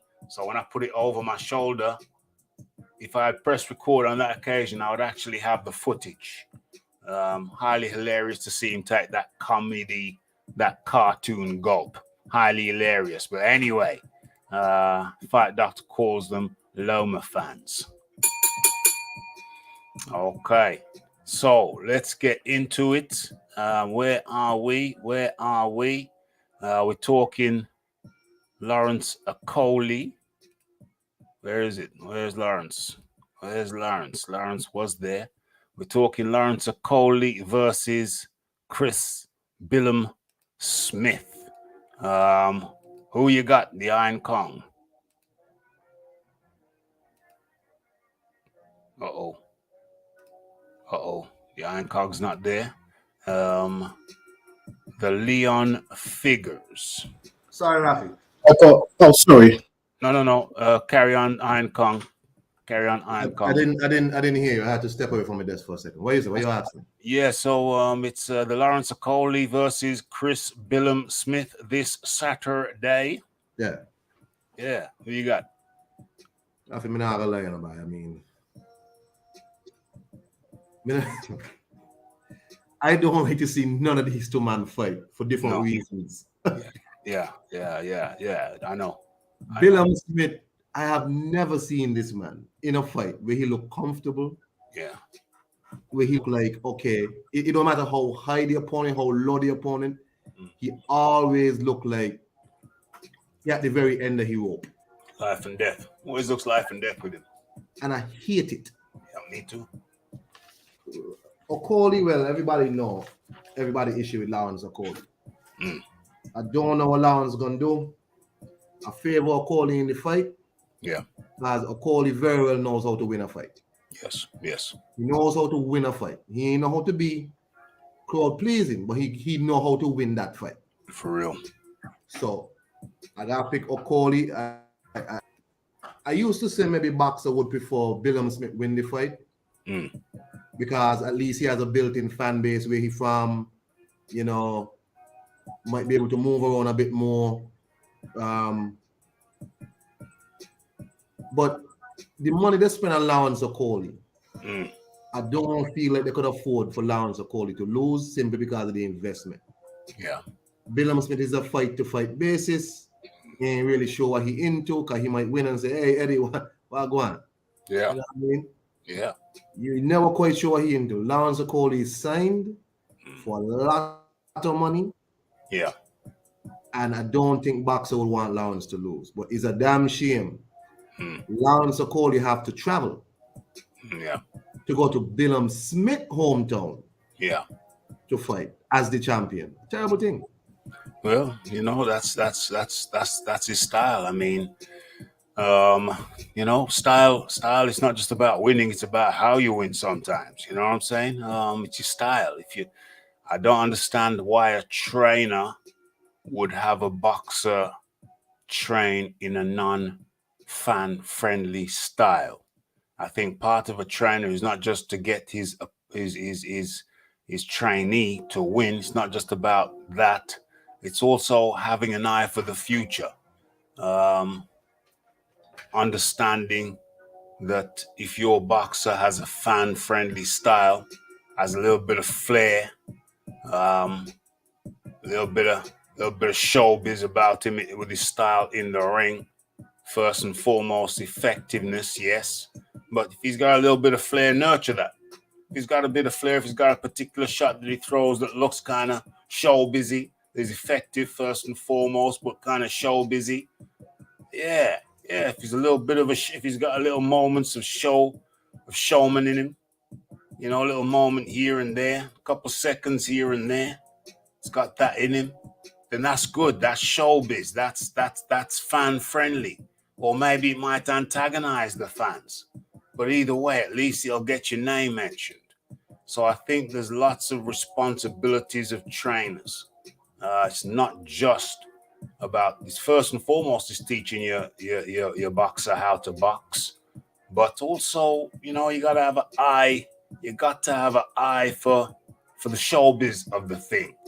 Because if you got a little bit of showbiz about you, then, you know, that can up your purse.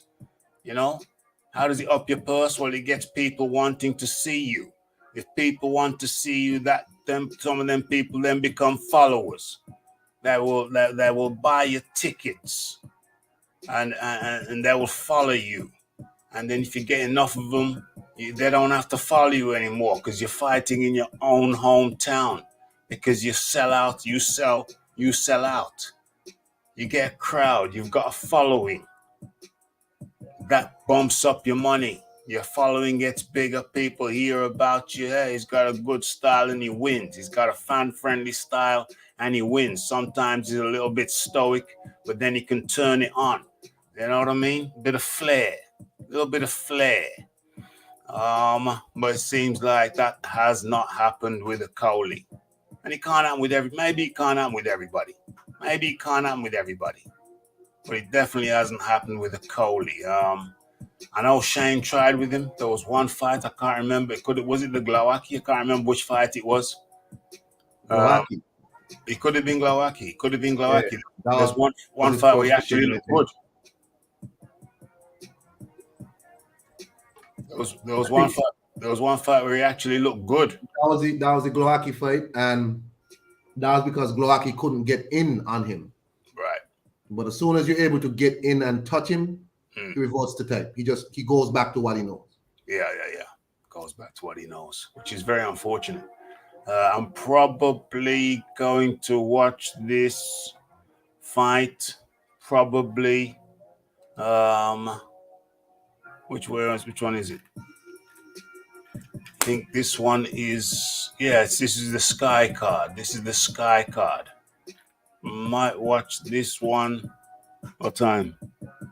But that fight, that headline fight is on at the same time as Lara Wood.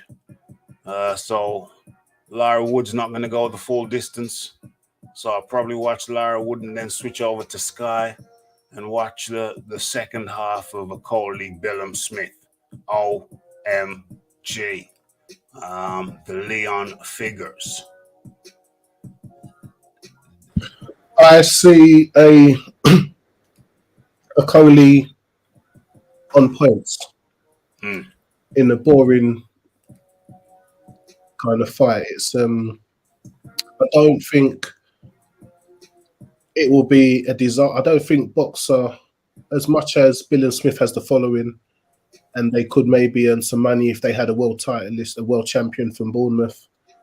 I don't think boxer would do anything to kind of rob Okolie on the cards because he's got the following. That they don't follow him because he wins. They follow him because he's one of their own. Yeah. And there's no harm in losing to arguably the best cruiserweight in the division. And there's still other domestic fights he could have. You're talking about Billam Smith. You're talking about Billam Smith fans. But I do think that Okolie will have him. We'll do him on points. I can't see a knockout. Billam Smith, as we said, he's a basic fighter. He's got dog in him. he's got a chin, although he got rocked by that cherry pick last time. Yeah, that was a great fight. I'm glad you talked me into watching that. Yes, I remember. I think you secretly enjoyed it as much as you. I enjoyed it because I saw Billam Smith getting bashed about.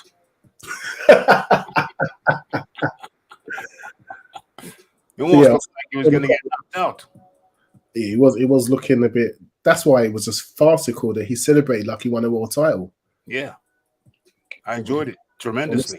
Clearly brought in as a tick over to get him ready for this fight coming. And so going off of that performance, I mean, maybe that performance is just what he needed to let him know now. You got your world title fight, train 100% every day, every session in this training camp, and give it your all. You turn up as you did like that, and Okolie will knock you out and make you look silly in front of your fans. For real. I believe he will be competitive, and the crowd will be baying and they'll be supporting him and they're trying to do all they can. I just don't think it will be enough. And I don't think it will be the end for Billam Smith. He'll still have big domestic fights, the odd European kind of takeover fight to keep him going, and there'll be 3 or 4 more shows in Bournemouth for Billam Smith.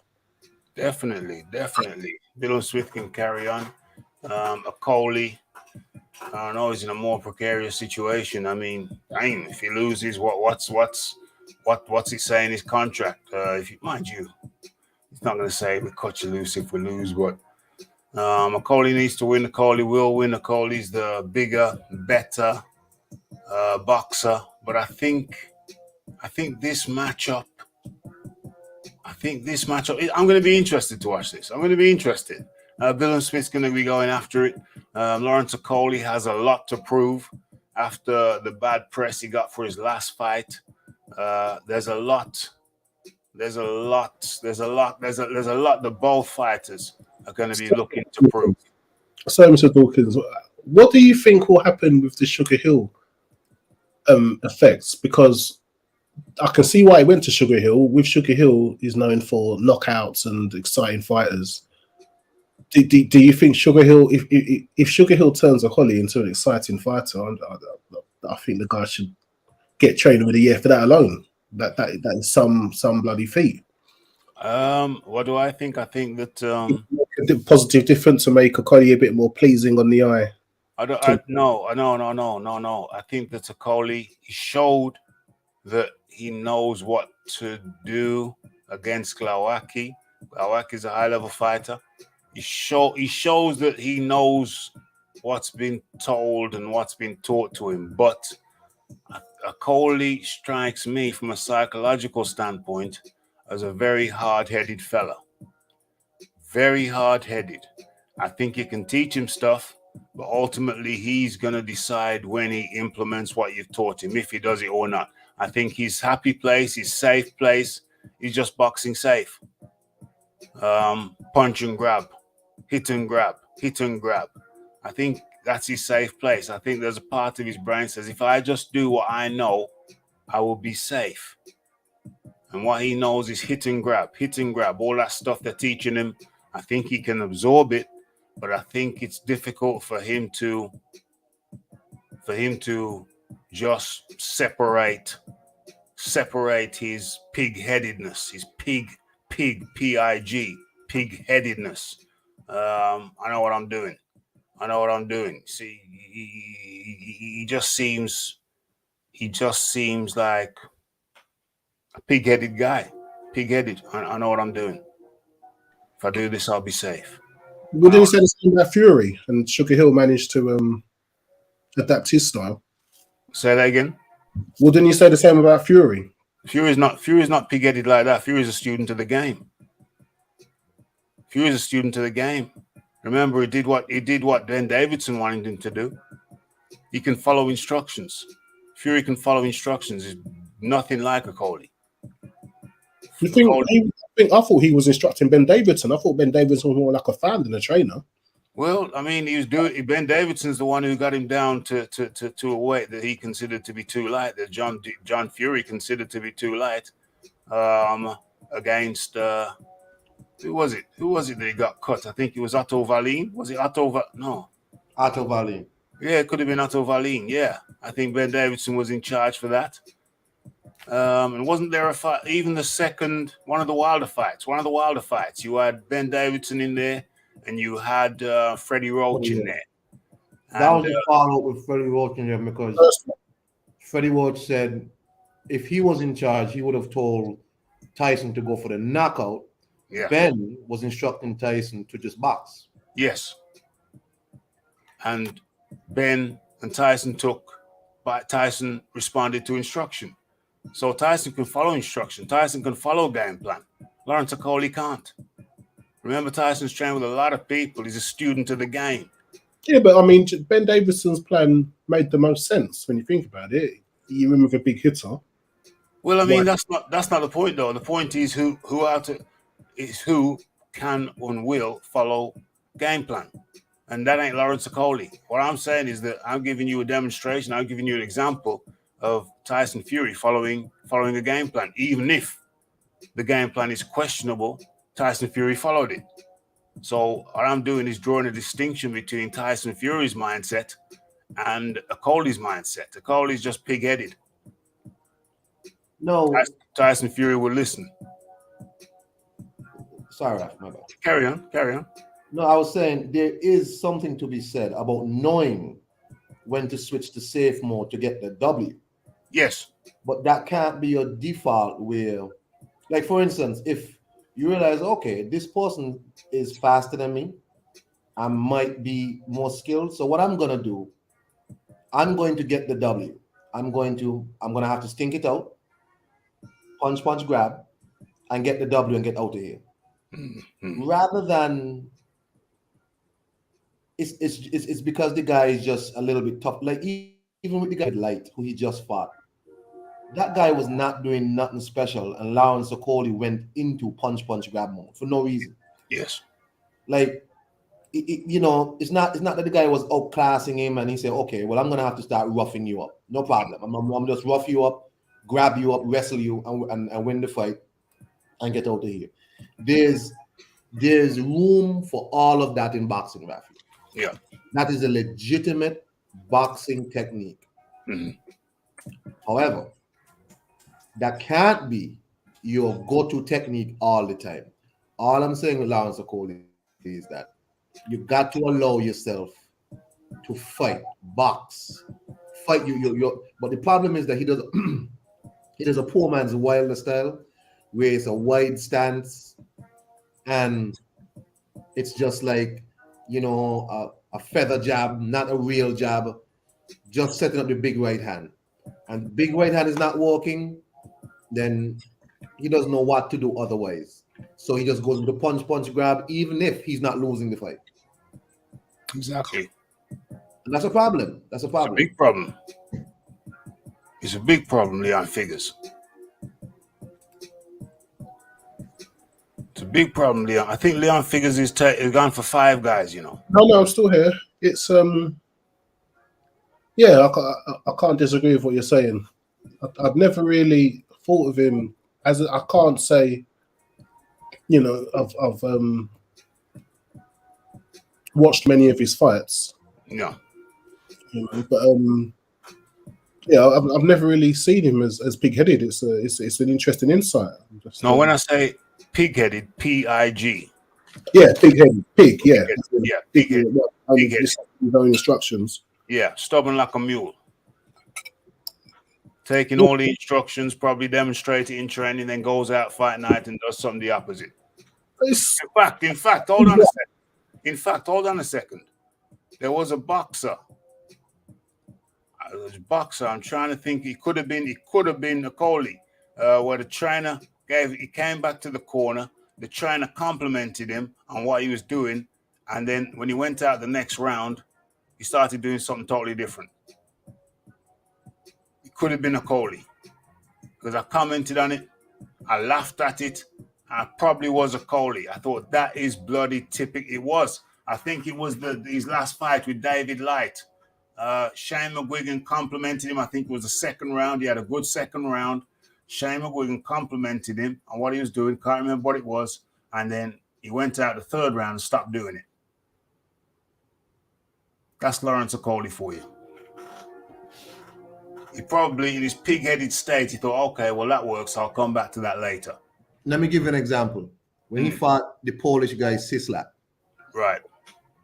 he caught Sislak with a right hand that I thought knocked Sislak. I think it was in the first round or second round. Right. I thought knocked him out. The issue was that Sislak got the count, 8 count, he got back up. After that, Lawrence had no idea what to do because the guy started fighting him. And he was like, oh, you didn't get knocked out? Well, let me start to grab you then. And it was just a mess.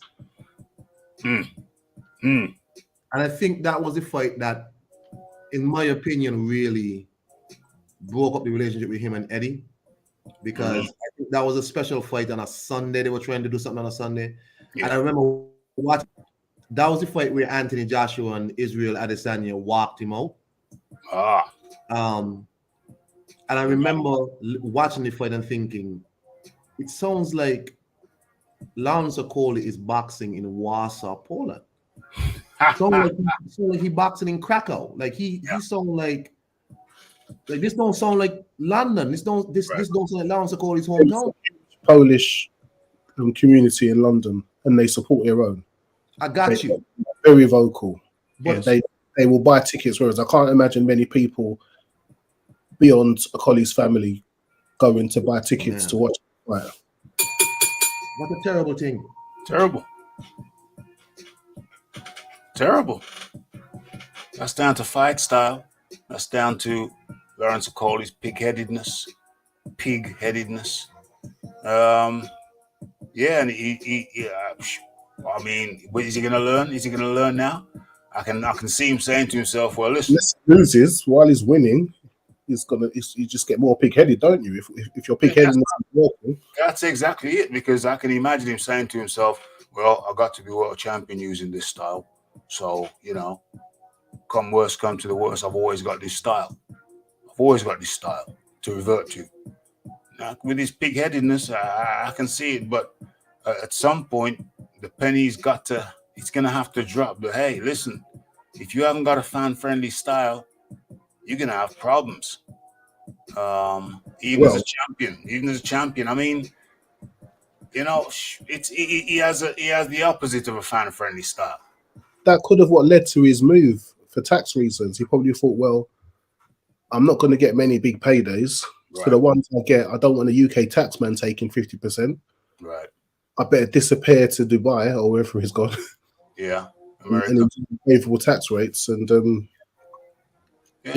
make the money I'm getting stretch. I mean, on the hope that if he's a long reigning cruiserweight, 5 or so years, he can just hope that some cash cow gets in maybe as a mandatory, goes to first bids, he gets whatever percentage, and he gets a big payday that way. Somebody just wants to back their home fighter.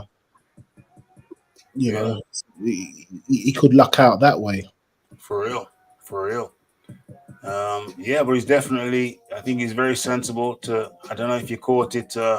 Is he just risk averse as well? Is he risk averse? Is he just sticking to risk averse? He's extremely risk averse.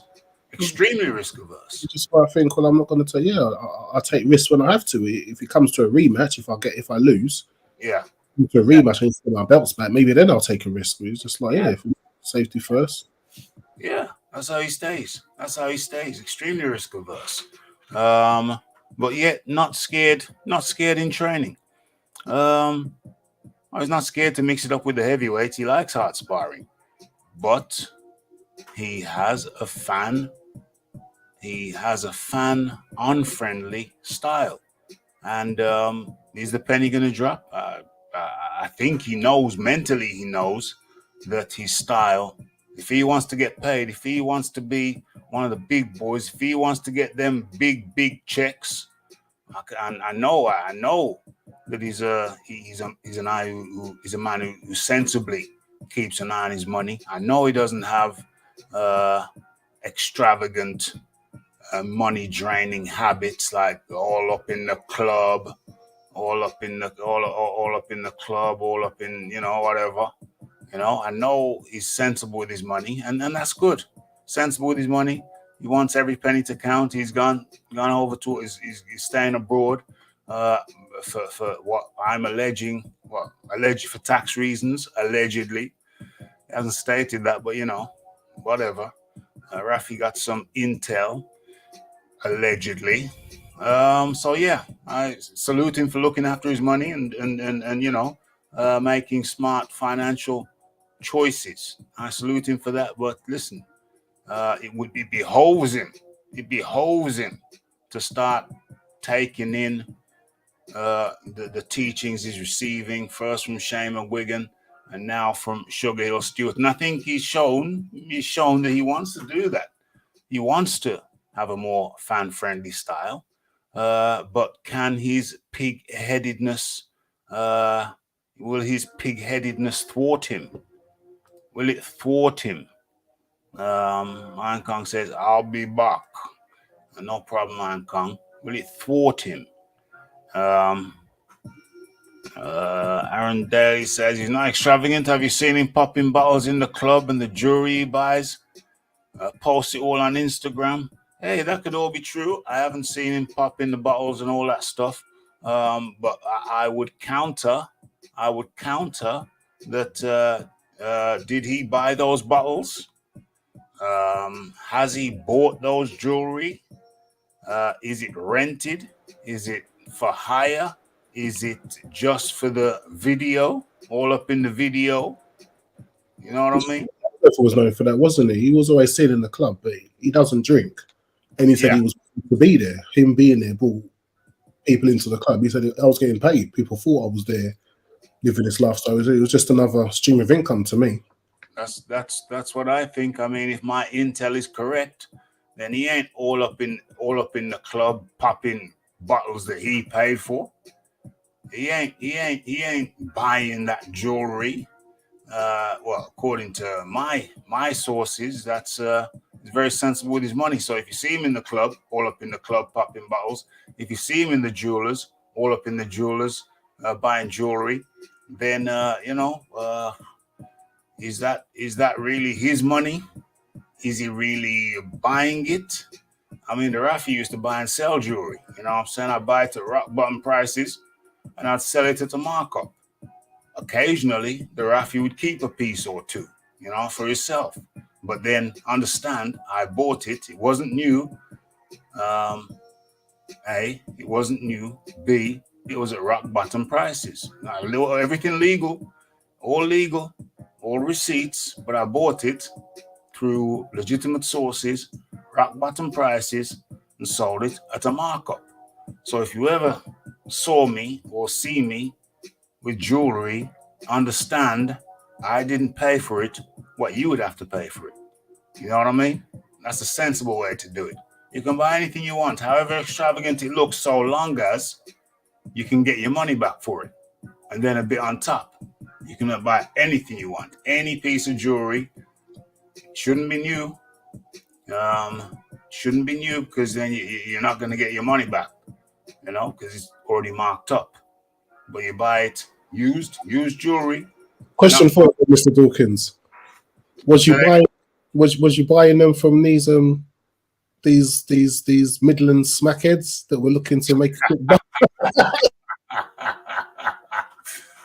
There are police auctions where police get back items that are somehow related to crime. Could be these drug lords. They take their possessions, proceedings as the proceeds of crime, and what the police do with it is they auction it. Yeah, so you could get their jewelry, rings, chains, watches,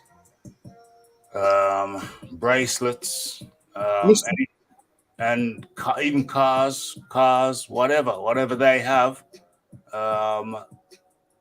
They police take it and they put them in auctions. Also, Mr. Dawkins, go on.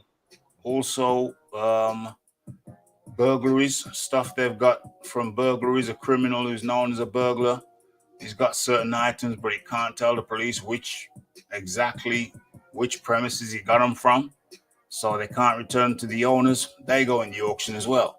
So I used to do those regularly back in the day. Not a lot of people knew about the auctions, so you get your watches, your Rolexes, etc., knockdown prices, ridiculous prices. Certain times you'd see something that other people, because I became quite good with jewelry, sometimes you see a piece that other people hadn't clocked and didn't realize was a valuable piece. You buy that at a ridiculously low price, and boom, you make your money back tenfold. You pay 100 for it, you get $1,000 back. Ridiculous. Nice. I mean, on a side note from that, I've come across a thing in the US, asset forfeiture. Yeah. It's meant to be on a similar basis to that. If you have proceeds from criminal enterprise, the police are able to seize it, but they're able to sell it and they keep the money. Yes. But what the police have done is now that it's a huge abuse of power. Yes. You Wilkins can be, making their way along the highway. You can be driving along the highway. I happen to have a few $1,000s in my boot. Could be perfectly legitimate. I've seen it. You have businessmen who might have $100,000 dollars in their boot because they're going to pay for. They're literally going to buy a business premises. They're literally going to buy a pizzeria. They're literally going to buy kitchen equipment for their own pizzeria. But legitimate businessmen with lots of money in the trunk of their car, and the American police pull them over in certain states, and they're taking that money. You have to go through legal channels, which could take years to get it back, if you do get it back. And then they might offer you 40 pence on the pound on the dollar to take your money back. Right. It's a scam. It's a scam over there. America's crazy, man. The amount of scams, the things they get away with in America, the authorities get away with in America over the citizenry. I watch all that stuff. I'm familiar with all that stuff. It's crazy. Legalized theft. And the way the police can handle people that pull you out your Ferrari, tell you to lie down on the ground. I couldn't live in America because I'd just say no. No, I'm not lying on the ground. No, you're not going to handcuff me to the back. Who's that group that hates the government and the ones to overthrow them? I can't remember them, but you understand their point of view when you hear stuff like this. Of course you do. Of course you do. I saw a police stop on video in America, and the cop took him to court, and the cop lost his job. But in America, a cop loses his job, he just goes down to the next precinct, the next station down the road. There was this cop who pulled a guy over, said, "You smell weed. You smell weed in your car." He said, "There's no weed in here. I'm smoking a cigar." I said, "All right, come out of the car." So they come out of the car, they handcuff him, they search up the car from top to bottom. They don't smell no weed. He says, "There's no weed in here. Now I can't smell no weed," because they got the body cameras on. "No, I can't smell it." And then this dirty cop goes back over to the man, and he goes, "I told you there was no weed in there. I was smoking my cigar." So the cop says, all of a sudden, the cop goes, "Now I can smell weed on you. You can't smell no weed on me. There ain't no weed in the car." So I search his pockets. Next thing you know, the cops open the guy's zipper, and he's feeling up his manhood. And the guy, "What you doing, you motherfucker? What you doing?" And says, "Well, you could hide it in your foreskin." So this. Are you for real? No, I'm serious. This motherfucker was feeling up the man's manhood, saying that he might have something hidden in his foreskin. So, and I've seen that before as well. It's not the only time I've seen that. I've seen that before as well. Anyway, they fired the cop because the guy proceeded legally, initiated a legal case against the guy for sexual abuse. So they fired the cop. He's taking it to court now, and he's in line to make some money. But that's what American cops will do. I've seen it before as well. I've seen them do it before as well. But the cop doesn't pay. The taxpayers pay. Yeah, the taxpayers are going to pay for that. What do they call it? Immunity, something immunity. Never heard of those police actions before. Well, I don't think it's permitted. But this cop was just feeling up the man's cock. These auctions he's talking about. Never heard of these. Oh, police auctions. I thought you said police actions. Yeah, police auctions for real. For real. Sexual violation, very terrible. But he had the man's hand cuffed behind his back. So the man's feeling up this dirty cop's feeling up the man's things. You know, he's just sick over there, man. Just sick over there. And yeah, he opened the door and had the man kind of stand in and said, "This is for your privacy." So I said, "Privacy?" So the man must have been confused. Privacy for what? Next thing you know, he's pulled the man's zip open and he's kind of like, you know, feeling up the man's front. I'm like, "What the fuck you doing, motherfucker?" But that's America, man. So it's the land of some very weird actions by the authorities. And the man's hands cuffed behind his back. It's like, yo, I'd have to drop the nut. You'd have to drop the nut on that guy. You'd have to drop the nut on that guy. What they're doing in America as well, the police are saying in one state, I can't remember which one it is, they've passed some kind of regulation where you can't film the police within 18 feet or something like that. So you can't film them within 18 feet. And there's a story. Any real evidence on them? You know what I mean? There's stories of police just taking people's phone, taking your SIM card out, taking the memory card out, making people erase what they've filmed of them. So real abuse of powers over there by the American police. Real abuse of powers, real violations. I guess if you see anything like that and there's cops over there, they'll go along the line and take your shizzle. I mean, the American people have to stand up. You know what I mean? They need to stand up and just say, yo, what the hell's going on? Stand up. Run for offices to stop these violations because they're totally absurd to me. Totally absurd to me. Yeah, but it's crazy over there, Leon Figures. It's crazy over there. Yeah, I'm just trying to look up the group who hate the government in America. They're collecting guns and they're apparently preparing themselves for some kind of civil war. Oh, there's lots of groups like that in America, though. I mean, those people. You might be talking about the NRA, National Rifle. Any kind of militia, isn't it? Any kind of militia. Yeah, they're kind of militias out in Middle America. You know, they're against the government, but they're also against non-white people as well. You know what I'm saying? So that ain't no good group. That ain't no good group. So there you have it. There you go. But while you're here, gotta ask you about have you heard about Spence versus Crawford being made for, when is it? Sometime July. Confirmed, because I don't want to get my hopes up. Well, a lot of people are reporting it. A lot of people are reporting on it. Crawford has come out and said, yeah, he's going to catch a big fish. So it seems like for years, Mr. Dawkins. Yeah, I don't want to get my hope up, but Crawford is saying he wants to catch a big fish. The contract allegedly is signed for July the 29th. So it's looking, I ain't get my hopes up either, but it's looking like it might be on for real this time. Well, I can hope, because the coffers should be full after the Tank Garcia fight for the PBC. There you go. Have some cash to be able to pay these, but I've just been let down so many times by this fight. I hear you. It does happen. I see Crawford knocking him out. I think Crawford is that special. I think he can knock out Charlo as well. I think he's got a chance of becoming a free weight undisputed. Yeah. That would really put the Who's pound for pound in. If he manages free weight undisputed, that would really put the Who's pound for pound in, no doubt, debate. Yeah, no doubt. I hope he gets it as well, because he's just he seems to have lived a model life as far as a boxer's concerned. He's got his big mampy woman.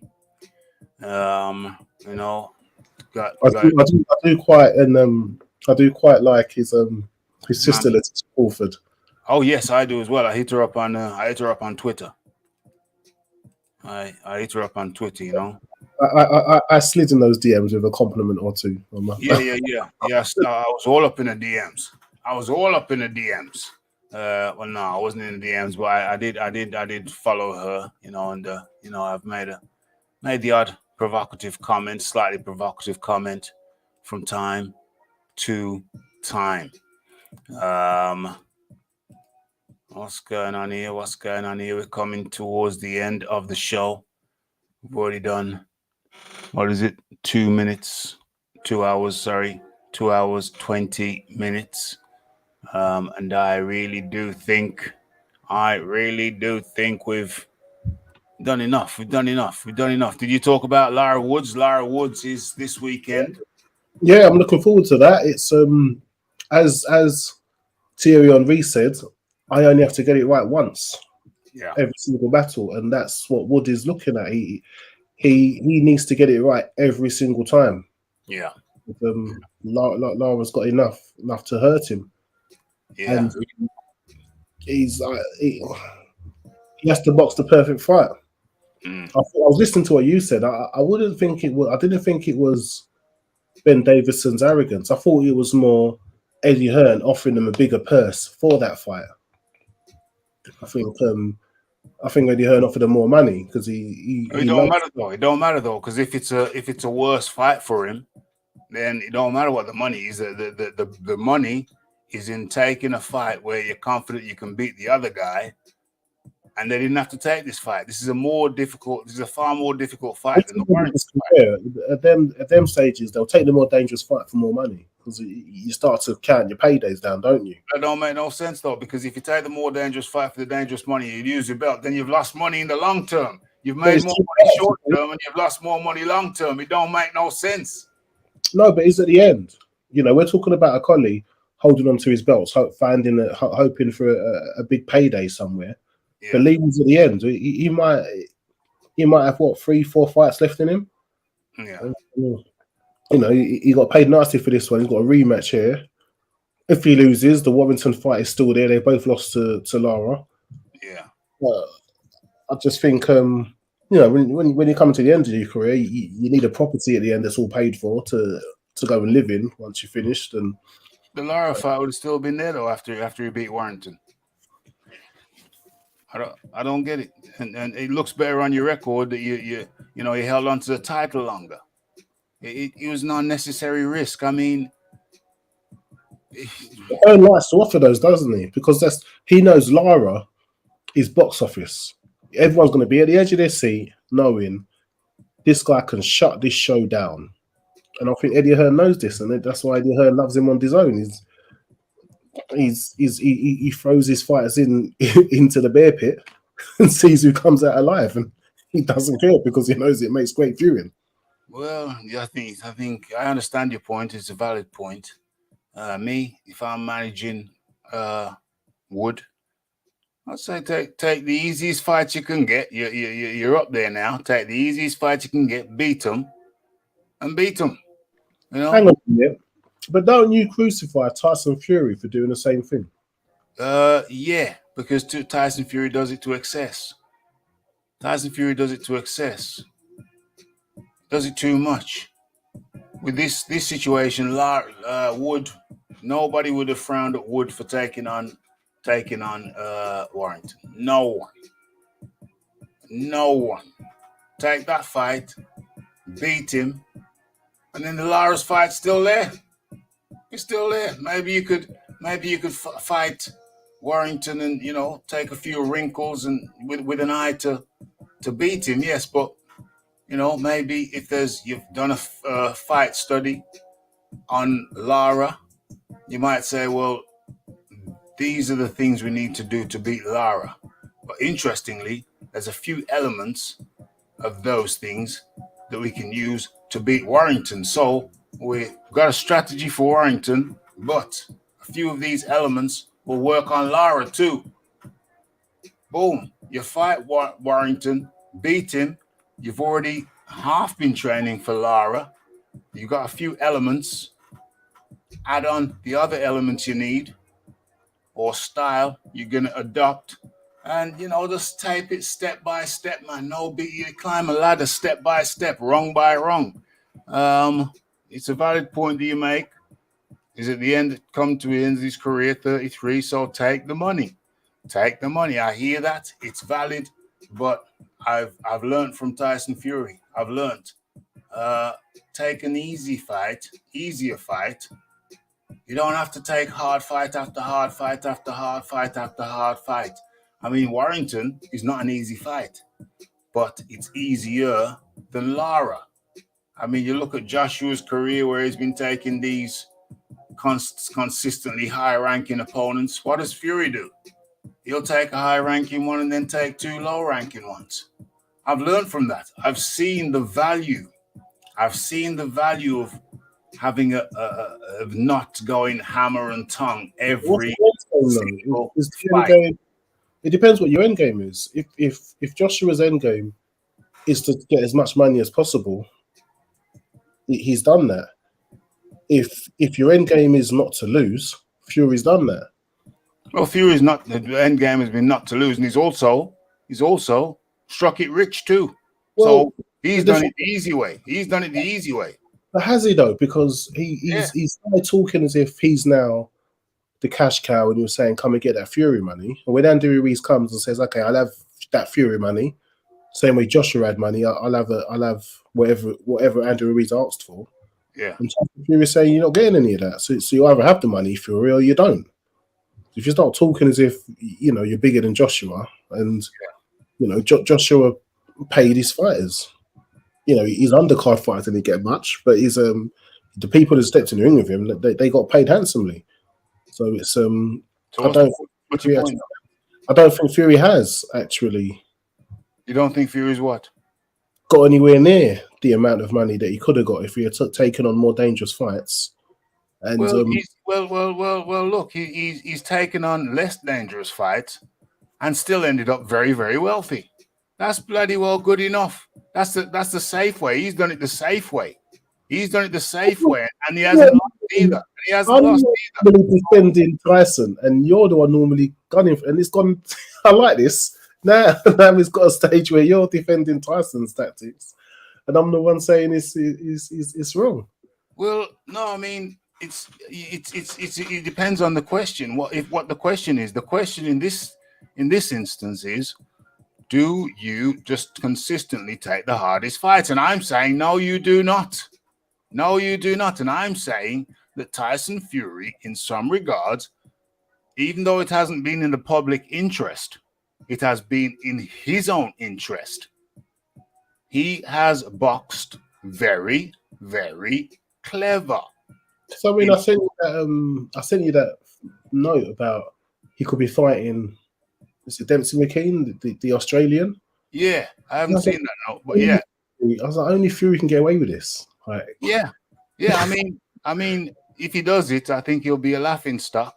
If he does it, history is going to be very critical of Fury for his fight selection. But it's also, there's the other side. They're going to say he's unbeaten. The unbeaten big dosser. He fought in America. He fought over there. He fought in America, Germany. He fought in America. History is also going to say, because there's always two history books. You know what I'm saying? There's the sugar-coated history, and there's a real history. But the Tyson Fury, the sugar-coated history, seems to be the prevailing one. He's fought in Germany. He went over to Germany and beat Klitschko. They don't say that he didn't give him the rematch and he popped dirty for steroids. They don't say that. They just said he went to Germany and beat Klitschko. Then they're going to say he went over to America and he beat Deontay Wilder. Two-time in Deontay Wilder's own backyard. That's what they're going to say. They're not going to say that he avoided Anthony Joshua and Deontay Wilder avoided Joshua. They're not going to say that. So he's done it the easy way multiple times. Now, do I admire that? Not as a boxing fan, but as a boxer, taking the easy routes and making millions. Yeah, you can counteract and say, well, he's lost out on millions. But I say, well, hold on. Wouldn't you rather be very rich and have saved a few thousand brain cells? Absolutely. He saved some brain cells. He's been very clever. Do I admire that as a fan? No, I don't admire that as a fan. But as a businessman, me, the manager of Leywood, I'm saying look at Tyson. Do it how Tyson did it. Box clever. Skirt the most dangerous opponents. And every now and then, when you get a dangerous opponent who matches up well for your style, call him out. Fight him instead. There will be dangerous opponents whose style matches yours nicely. You can beat them. Lara is not the one. Lara is not the one. Yeah, he probably has to pay 2 promoters per fight. Yeah, but you know, he's a businessman. He's a businessman. You know, it's probably, I mean, have they even made their money back off him? Has Bob Arum even made his money back off him? Remember, he's banned in America. I heard a quote that Bob Arum said he's not banned in America, but they stopped him. They stopped him from flying, so that's banned, isn't it? They wouldn't let him fly. They wouldn't let. What do you call him? The guy from IFL. What's his name? Whatever his name is. Knock kneed fella. Bent legs. They wouldn't let bent legs fly there either. I have on good authority. They handcuffed him. They had him handcuffed when he tried to get into America. Bent legs. IFL. Coogan Cassius bent legs. They had him up in handcuffs, mate. Oh well, yeah, he's tied to them as well, isn't he? That's interesting. Yeah, because of the Keenan connection. Yeah, bent legs. Had him up in handcuffs. Arum allegedly said that. With the Arum stuff, then, if he's tied, what happens with that? Is because Tyson has to keep on fighting because he keeps on getting a percentage from Tyson because he can't fulfill his contractual obligation to fight in America. He owes Bob Arum 1 fight, and until he's satisfied in America, and until he's satisfied that Arum's getting a slice of every fight that Tyson has. Arum does know how to flip and always make sure he's always able to dip into the well, doesn't he? Well, the man's been in the game since the 70s, 80s, 90s, 2010, 20s, over 50 years. You're going to know every trick under the book. Every trick in the book. Like, wow. Every trick in the book. Tyson by the short and curlies. I'm surprised Tyson. I mean, I don't suppose you would have anticipated not being able to fight in America. I don't think you would have anticipated that. That's really bad luck for Tyson there. It's not like he can claim he doesn't know the guy after his Instagram posts and his. Well, yeah, he put himself in. He was probably one of the root causes of it. Blab in his mouth. Shut up. Well, thank you. I just want to say thank you to Mr. Daniel Keenan. He's a good friend of mine, and without him, this fight would not have been possible. Keenan probably filmed it himself. Tyson. Keenan played just as much. He was there taking pictures all over the place in all different, different people, just rubbing it in people's faces. If you're going to get away with extradition, you quietly keep quiet and hope they don't come knocking. It's like rubbing it in people's faces, and they you can go higher and higher until people start to think, no, we've got to do something about this. You upset the wrong person. You know what I mean? What was I going to say? Yeah, I think we've covered everything. What was your final take on the Haney versus Lomachenko? What was your take on that? Just your general take on that. Yeah, I mean, the first time I watched it, I wasn't able to watch it live. Yeah. So I never watched it with the commentary on. Right. And I watched it. I found like a YouTube stream on when I woke up on the Sunday morning. Yeah. And to me, it looked like Haney edged it. 7-5. And I saw all the controversy. So on the Monday, I sat down. I watched the whole card actually. And I really paid attention to the fight. Like you, I scored it much wider in favour of Haney. Each round was competitive. Yeah, but I felt Haney edged more of those rounds. Yep. And I thought he edged more the more I watched it. Yeah. So Yeah, so I don't get it. But that's just my opinion. I'm not a boxing expert. Right. Just a fight fan who scores fights how I see them. It depends what you liked. Yeah. But I saw a lot of the flurries look great. The flurries at the end of the round, he's very good. When he heard that klaxon for the last 10 seconds, he was very good to put in a flurry before a punch combination. But Devin Haney's defense was excellent. He wasn't getting caught. He had a couple of rounds. I think it was 10 and 11, where it was like Loma found him. Yeah. But I thought overall, in a 4-punch combination, one might glance, which looks like a hit, and one might land. Yeah. But then Devin Haney was landing clear shots to the body, was dictating the pace. He had this taking control of the center of the ring most of the time. So all of the elements and where you score a fight, I had to give the round to Devin Haney. It was competitive all of the rounds. It wasn't. So I can see why. I just don't get this word robbery. Yeah. And I don't get it, and it's a bit sad because Haney's might be one of the most unlucky. Well, depends how you want to look at it. He's been paid very well in his career. Yeah, but he's never given any credit for being WBC champion. Nope. Because he took it from the interim status, via email they called him. Yeah. Then he became undisputed by beating Kambosos. Yeah. People aren't going to give him much credit for. He's then taken on a challenge and gone to Loma, and now he's not going to get credit for this. You just think, what does the guy have to do? He wanted to fight Garcia. Garcia wasn't interested. He's been calling out for, and Team Loma said it was true. The manager said it is true. Devin Haney did contact us 4 years ago asking for this fight. Yeah. Like, what else can the man do? He fight. He never paid the judges. But for everyone, I think the judges had it right. Mm-hmm. Everybody else, but the guy's getting hated for it, and he's going to get no credit for it. And it's such an emotive thing because one guy said it like some robberies you do forget. Not many people really remember Jack Catterall now, as much as there was such outrage at the time. Yeah, but some of them you do remember, and this might well be one of them. This might be one of them. There's a few controversies I remember. I remember the Jack Catterall. I remember the Catterall Josh Taylor controversy. But I also remember that Jermaine Ortiz, in my opinion, beat Lomachenko. And where's the controversy there? This is what I'm saying. But then last week, some people are saying it's the greatest ever robbery. I'm like, hang on a minute. Just last week, we don't have to go back more than 7 days. Yeah. The bloody Romero. That was a much more of a flipping robbery. Of course it was.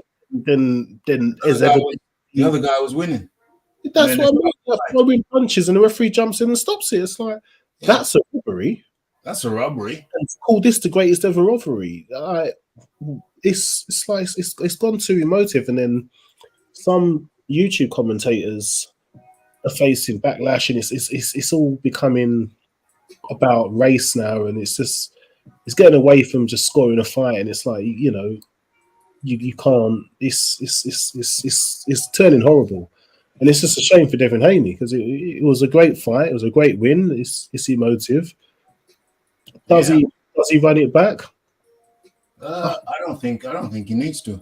Neither do I. But we saw him as winning. Most people didn't. Yeah. I don't think he needs to. And I think with the nerve, with the entitlement, with the audacity, with the cheek, I don't think he should. Why is it that Loma is entitled to a rematch against Haney when Jermaine Ortiz wasn't entitled to a rematch with Loma? I mean, Loma's got a habit of doing this. Yeah. He never learned. Loma's a sore loser. He never even learned from Lopez. He doesn't think he needs a rematch.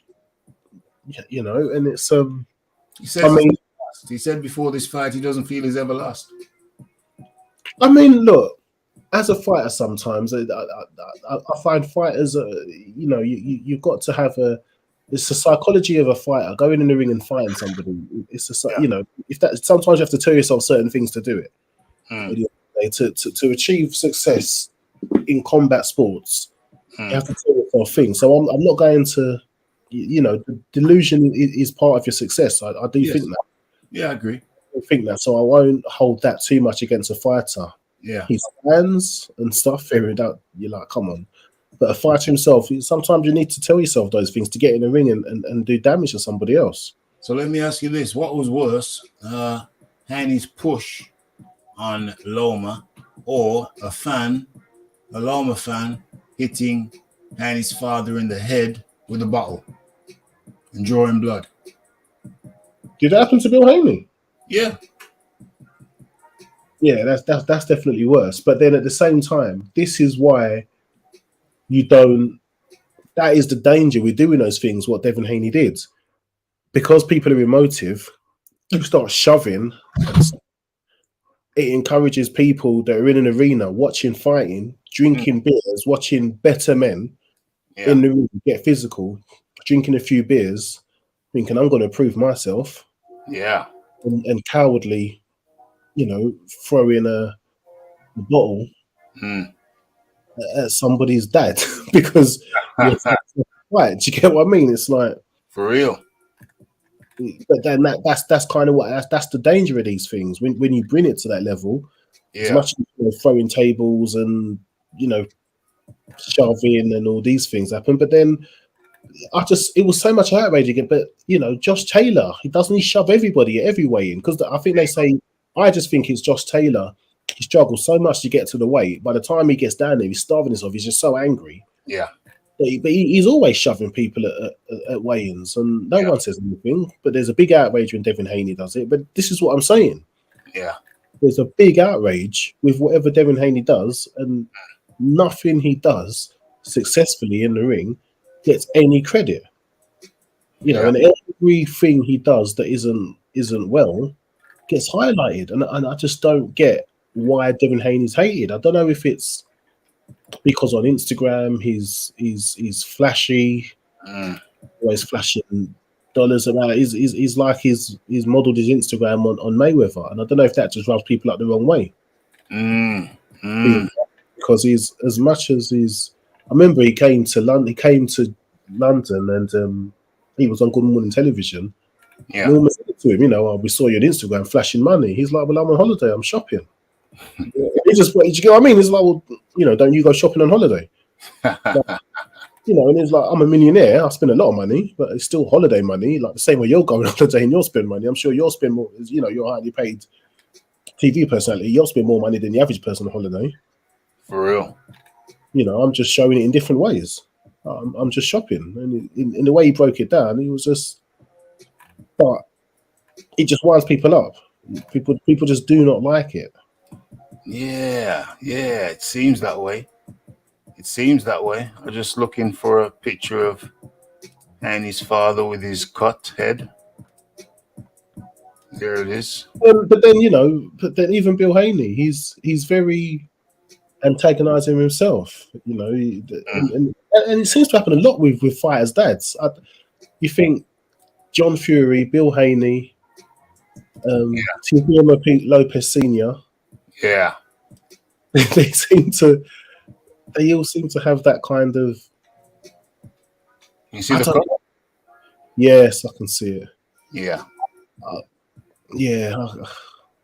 So, people talking about the push and not talking about the cut. What was worse, the push or the cut? You know what I'm saying? This is. I never knew. Yeah, I never even knew about the cut. But this is what I'm saying.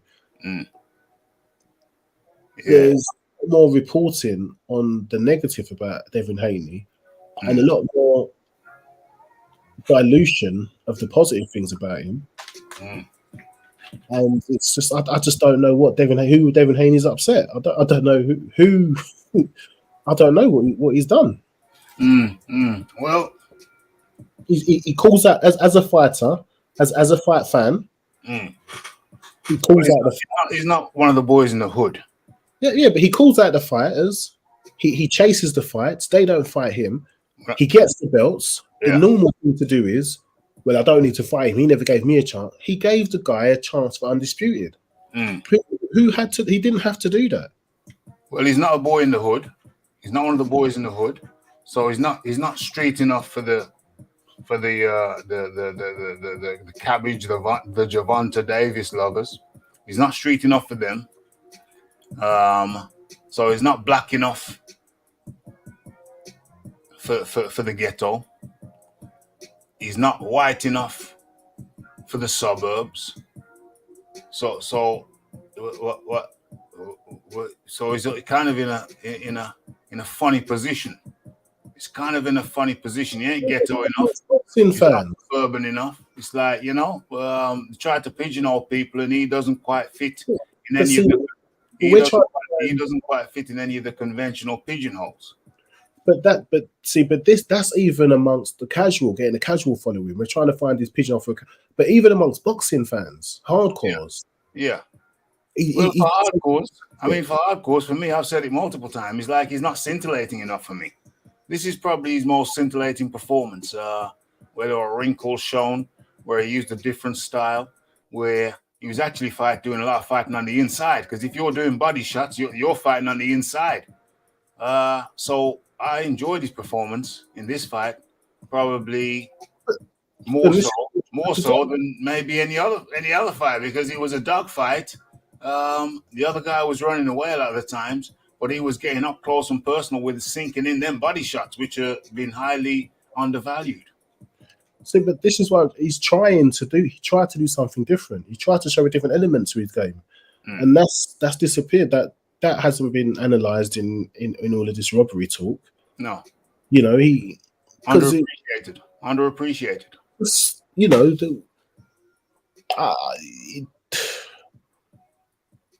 Unfortunately, he might have to, as they say, like as Floyd Mayweather did when there was controversy, run it back. No, Mayweather would run it back and beat them more convincingly. Only run it back once. Mayweather only run it back once. So it's unlikely that Mayweather would run it back. He's only did it once. I thought he had a couple of rematches where it was. Okay, he may have done. I thought it was how many rematches did Mayweather have? I thought I only remember one. But anyway, carry on. Yeah. I think Devin Haney is in an unfortunate position where he cannot win. He's even if he rematches Loma, it's subjective. He shouldn't rematch Loma, I don't think. How many rematches? He's still not going to get any credit, and people are still going to say, he lost. I don't think he should rematch Loma. I think there's bending over. Mayweather have. I think you shouldn't always try and accommodate people. That's what I think he did by fighting an in-close fight. By fighting the fight, going for those body shots and not trying to keep on the end of a jab and being defensively sound and stepping in the pocket. Yeah, I think that's what he was trying to do. He's trying to show people, I can take this guy different. Mm-hmm. And it probably worked twofold in a sense of Lomachenko probably wasn't expecting that.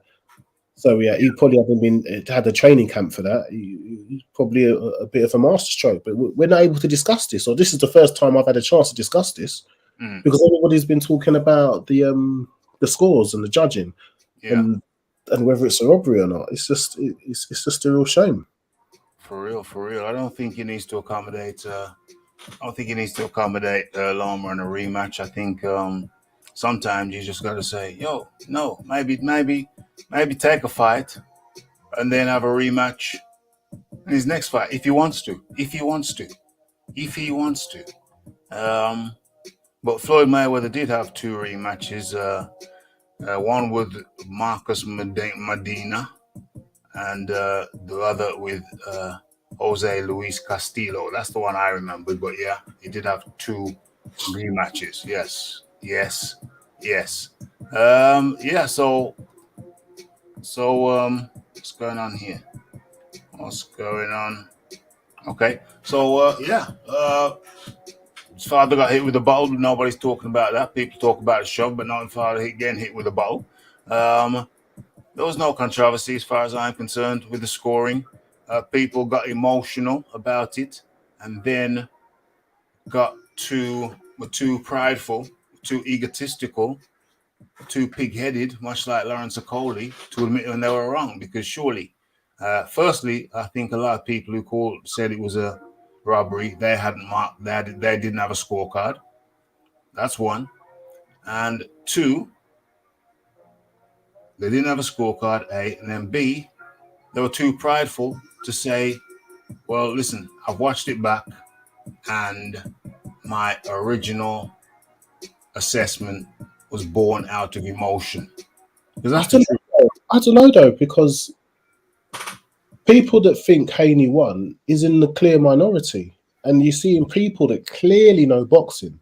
Yeah. Experts, ex-fighters, higher level ex-fighters in their time, world-class fighters, current world-class fighters. Yeah. Saying the same thing. And they clearly they're backtracking now. There's a whole slew of boxers who said that they thought that Loma won, who are backtracking now. But that's quite normal. This is my point. It's quite normal to rewatch a fight and change mind. So what I'm saying is that these uploaders who maintain their original position, that to me that's out of ego. It's just out of money. Sometimes is it their video will get more traction if they stick with this current stance. Yeah, so money, because they get a few pennies more, and ego, money and ego.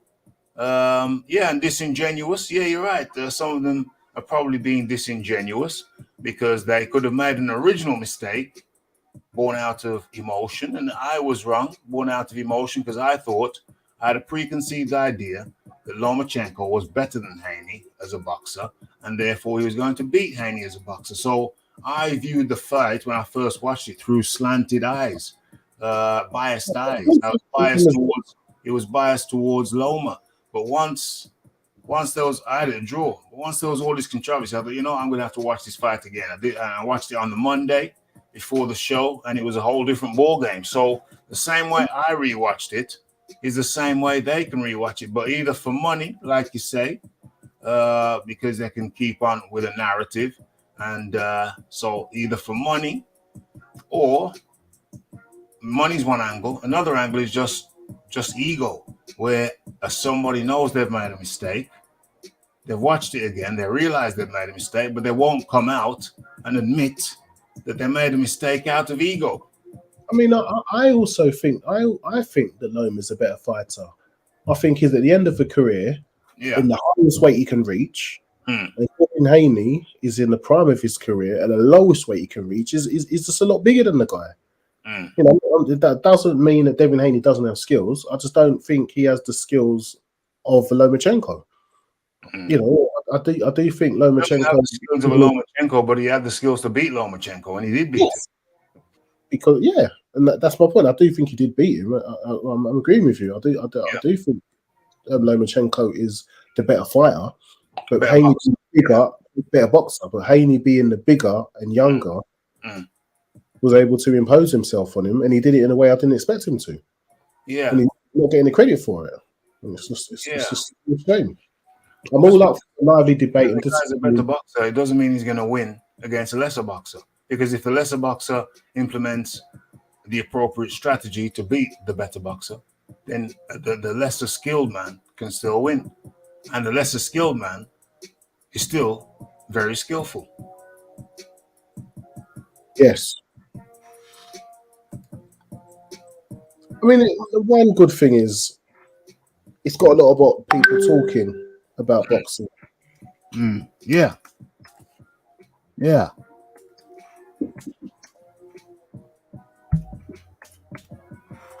It's just a shame. Well, what's going on? Yes, Pablo Diablo. Take care, my brother. Long time no see. Be well. Even if he takes the rematch, Haney, and win the second time, people will still have something to say. Exactly. I mean, you can't please all the people all the time. You can please some people sometimes. You can't please all the people all the time. And in fact, I would say you shouldn't aim to please all the people all the time, because you won't get no thanks for that.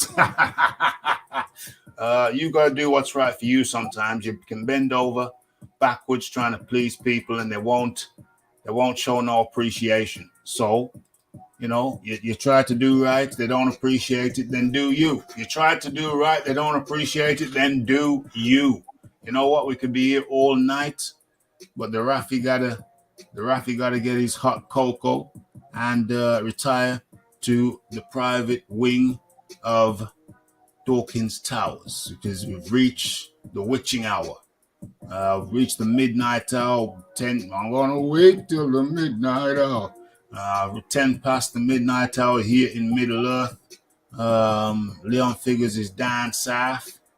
Down south. We could talk for a long, long time. But, you know, we go by the clock. We go by the clock. You got to beat the clock. You got to beat the clock. So it's quite a long walk to the east wing. So, you know, we gotta wind this thing down. I think I don't have any polls up. I think I closed the poll a little while ago. I'm sure I did. There it is. Okolie, well, draw 10%. Who wins? I draw 10%. Billam Smith, 10%. Lawrence Okolie, 80%. And it seems like YouTube didn't take the 1% this time. I'll probably take it next time. Top class show with top class panelists. Hey, it's always great to have the Iron Kong come on. It's always great when the Leon Figures comes on, because he don't follow no set. He don't follow no stencil. He don't think what he should say. Should I say this or should I say he just talks from the heart? You know what I'm saying? So that's why it's always refreshing to have the cats like the Iron Kong and the Leon Figures come true. Always a pleasure to have you on, Leon Figures. Your final words, please, Leon Figures. Looking forward to a great fight-packed weekend of boxing, and looking forward to chopping up with you next time. Peace, Mr. Dawkins. Peace to the chat. That was the Leon Figures. Busy man. You know, I've got a hectic work schedule, so it's always good when he jumps on and I get to chop it up with him and you get to listen. And of course, earlier on was the Iron Kong, our man from the Caribbean. He's also a busy man, but you know, he makes time for us here at the RDCR. It's been a pleasure chopping it up with you guys. You know, the Rafi was dog tired. Got a hectic schedule tomorrow, but you know, once you start to get into it, once you're having good conversations, it's hard to press the stop button. Because we just want to talk. We just want to talk about it. Interesting conversation. Could have gone on for a long time longer, but hey, you know, we're living in the West in our bulletproof vests, and hey, it's all about time, numbers. It's all about the ones and O's. So yeah. Still, even with the restriction of time, we still get it in, mate. We still get it in. And talked about a whole heap of things, a crocus bag of things. And hopefully you enjoyed it. Hopefully you hit the like button, you hit the subscribe button. And of course, the TKO was kind enough to put a little bit of color in the chat.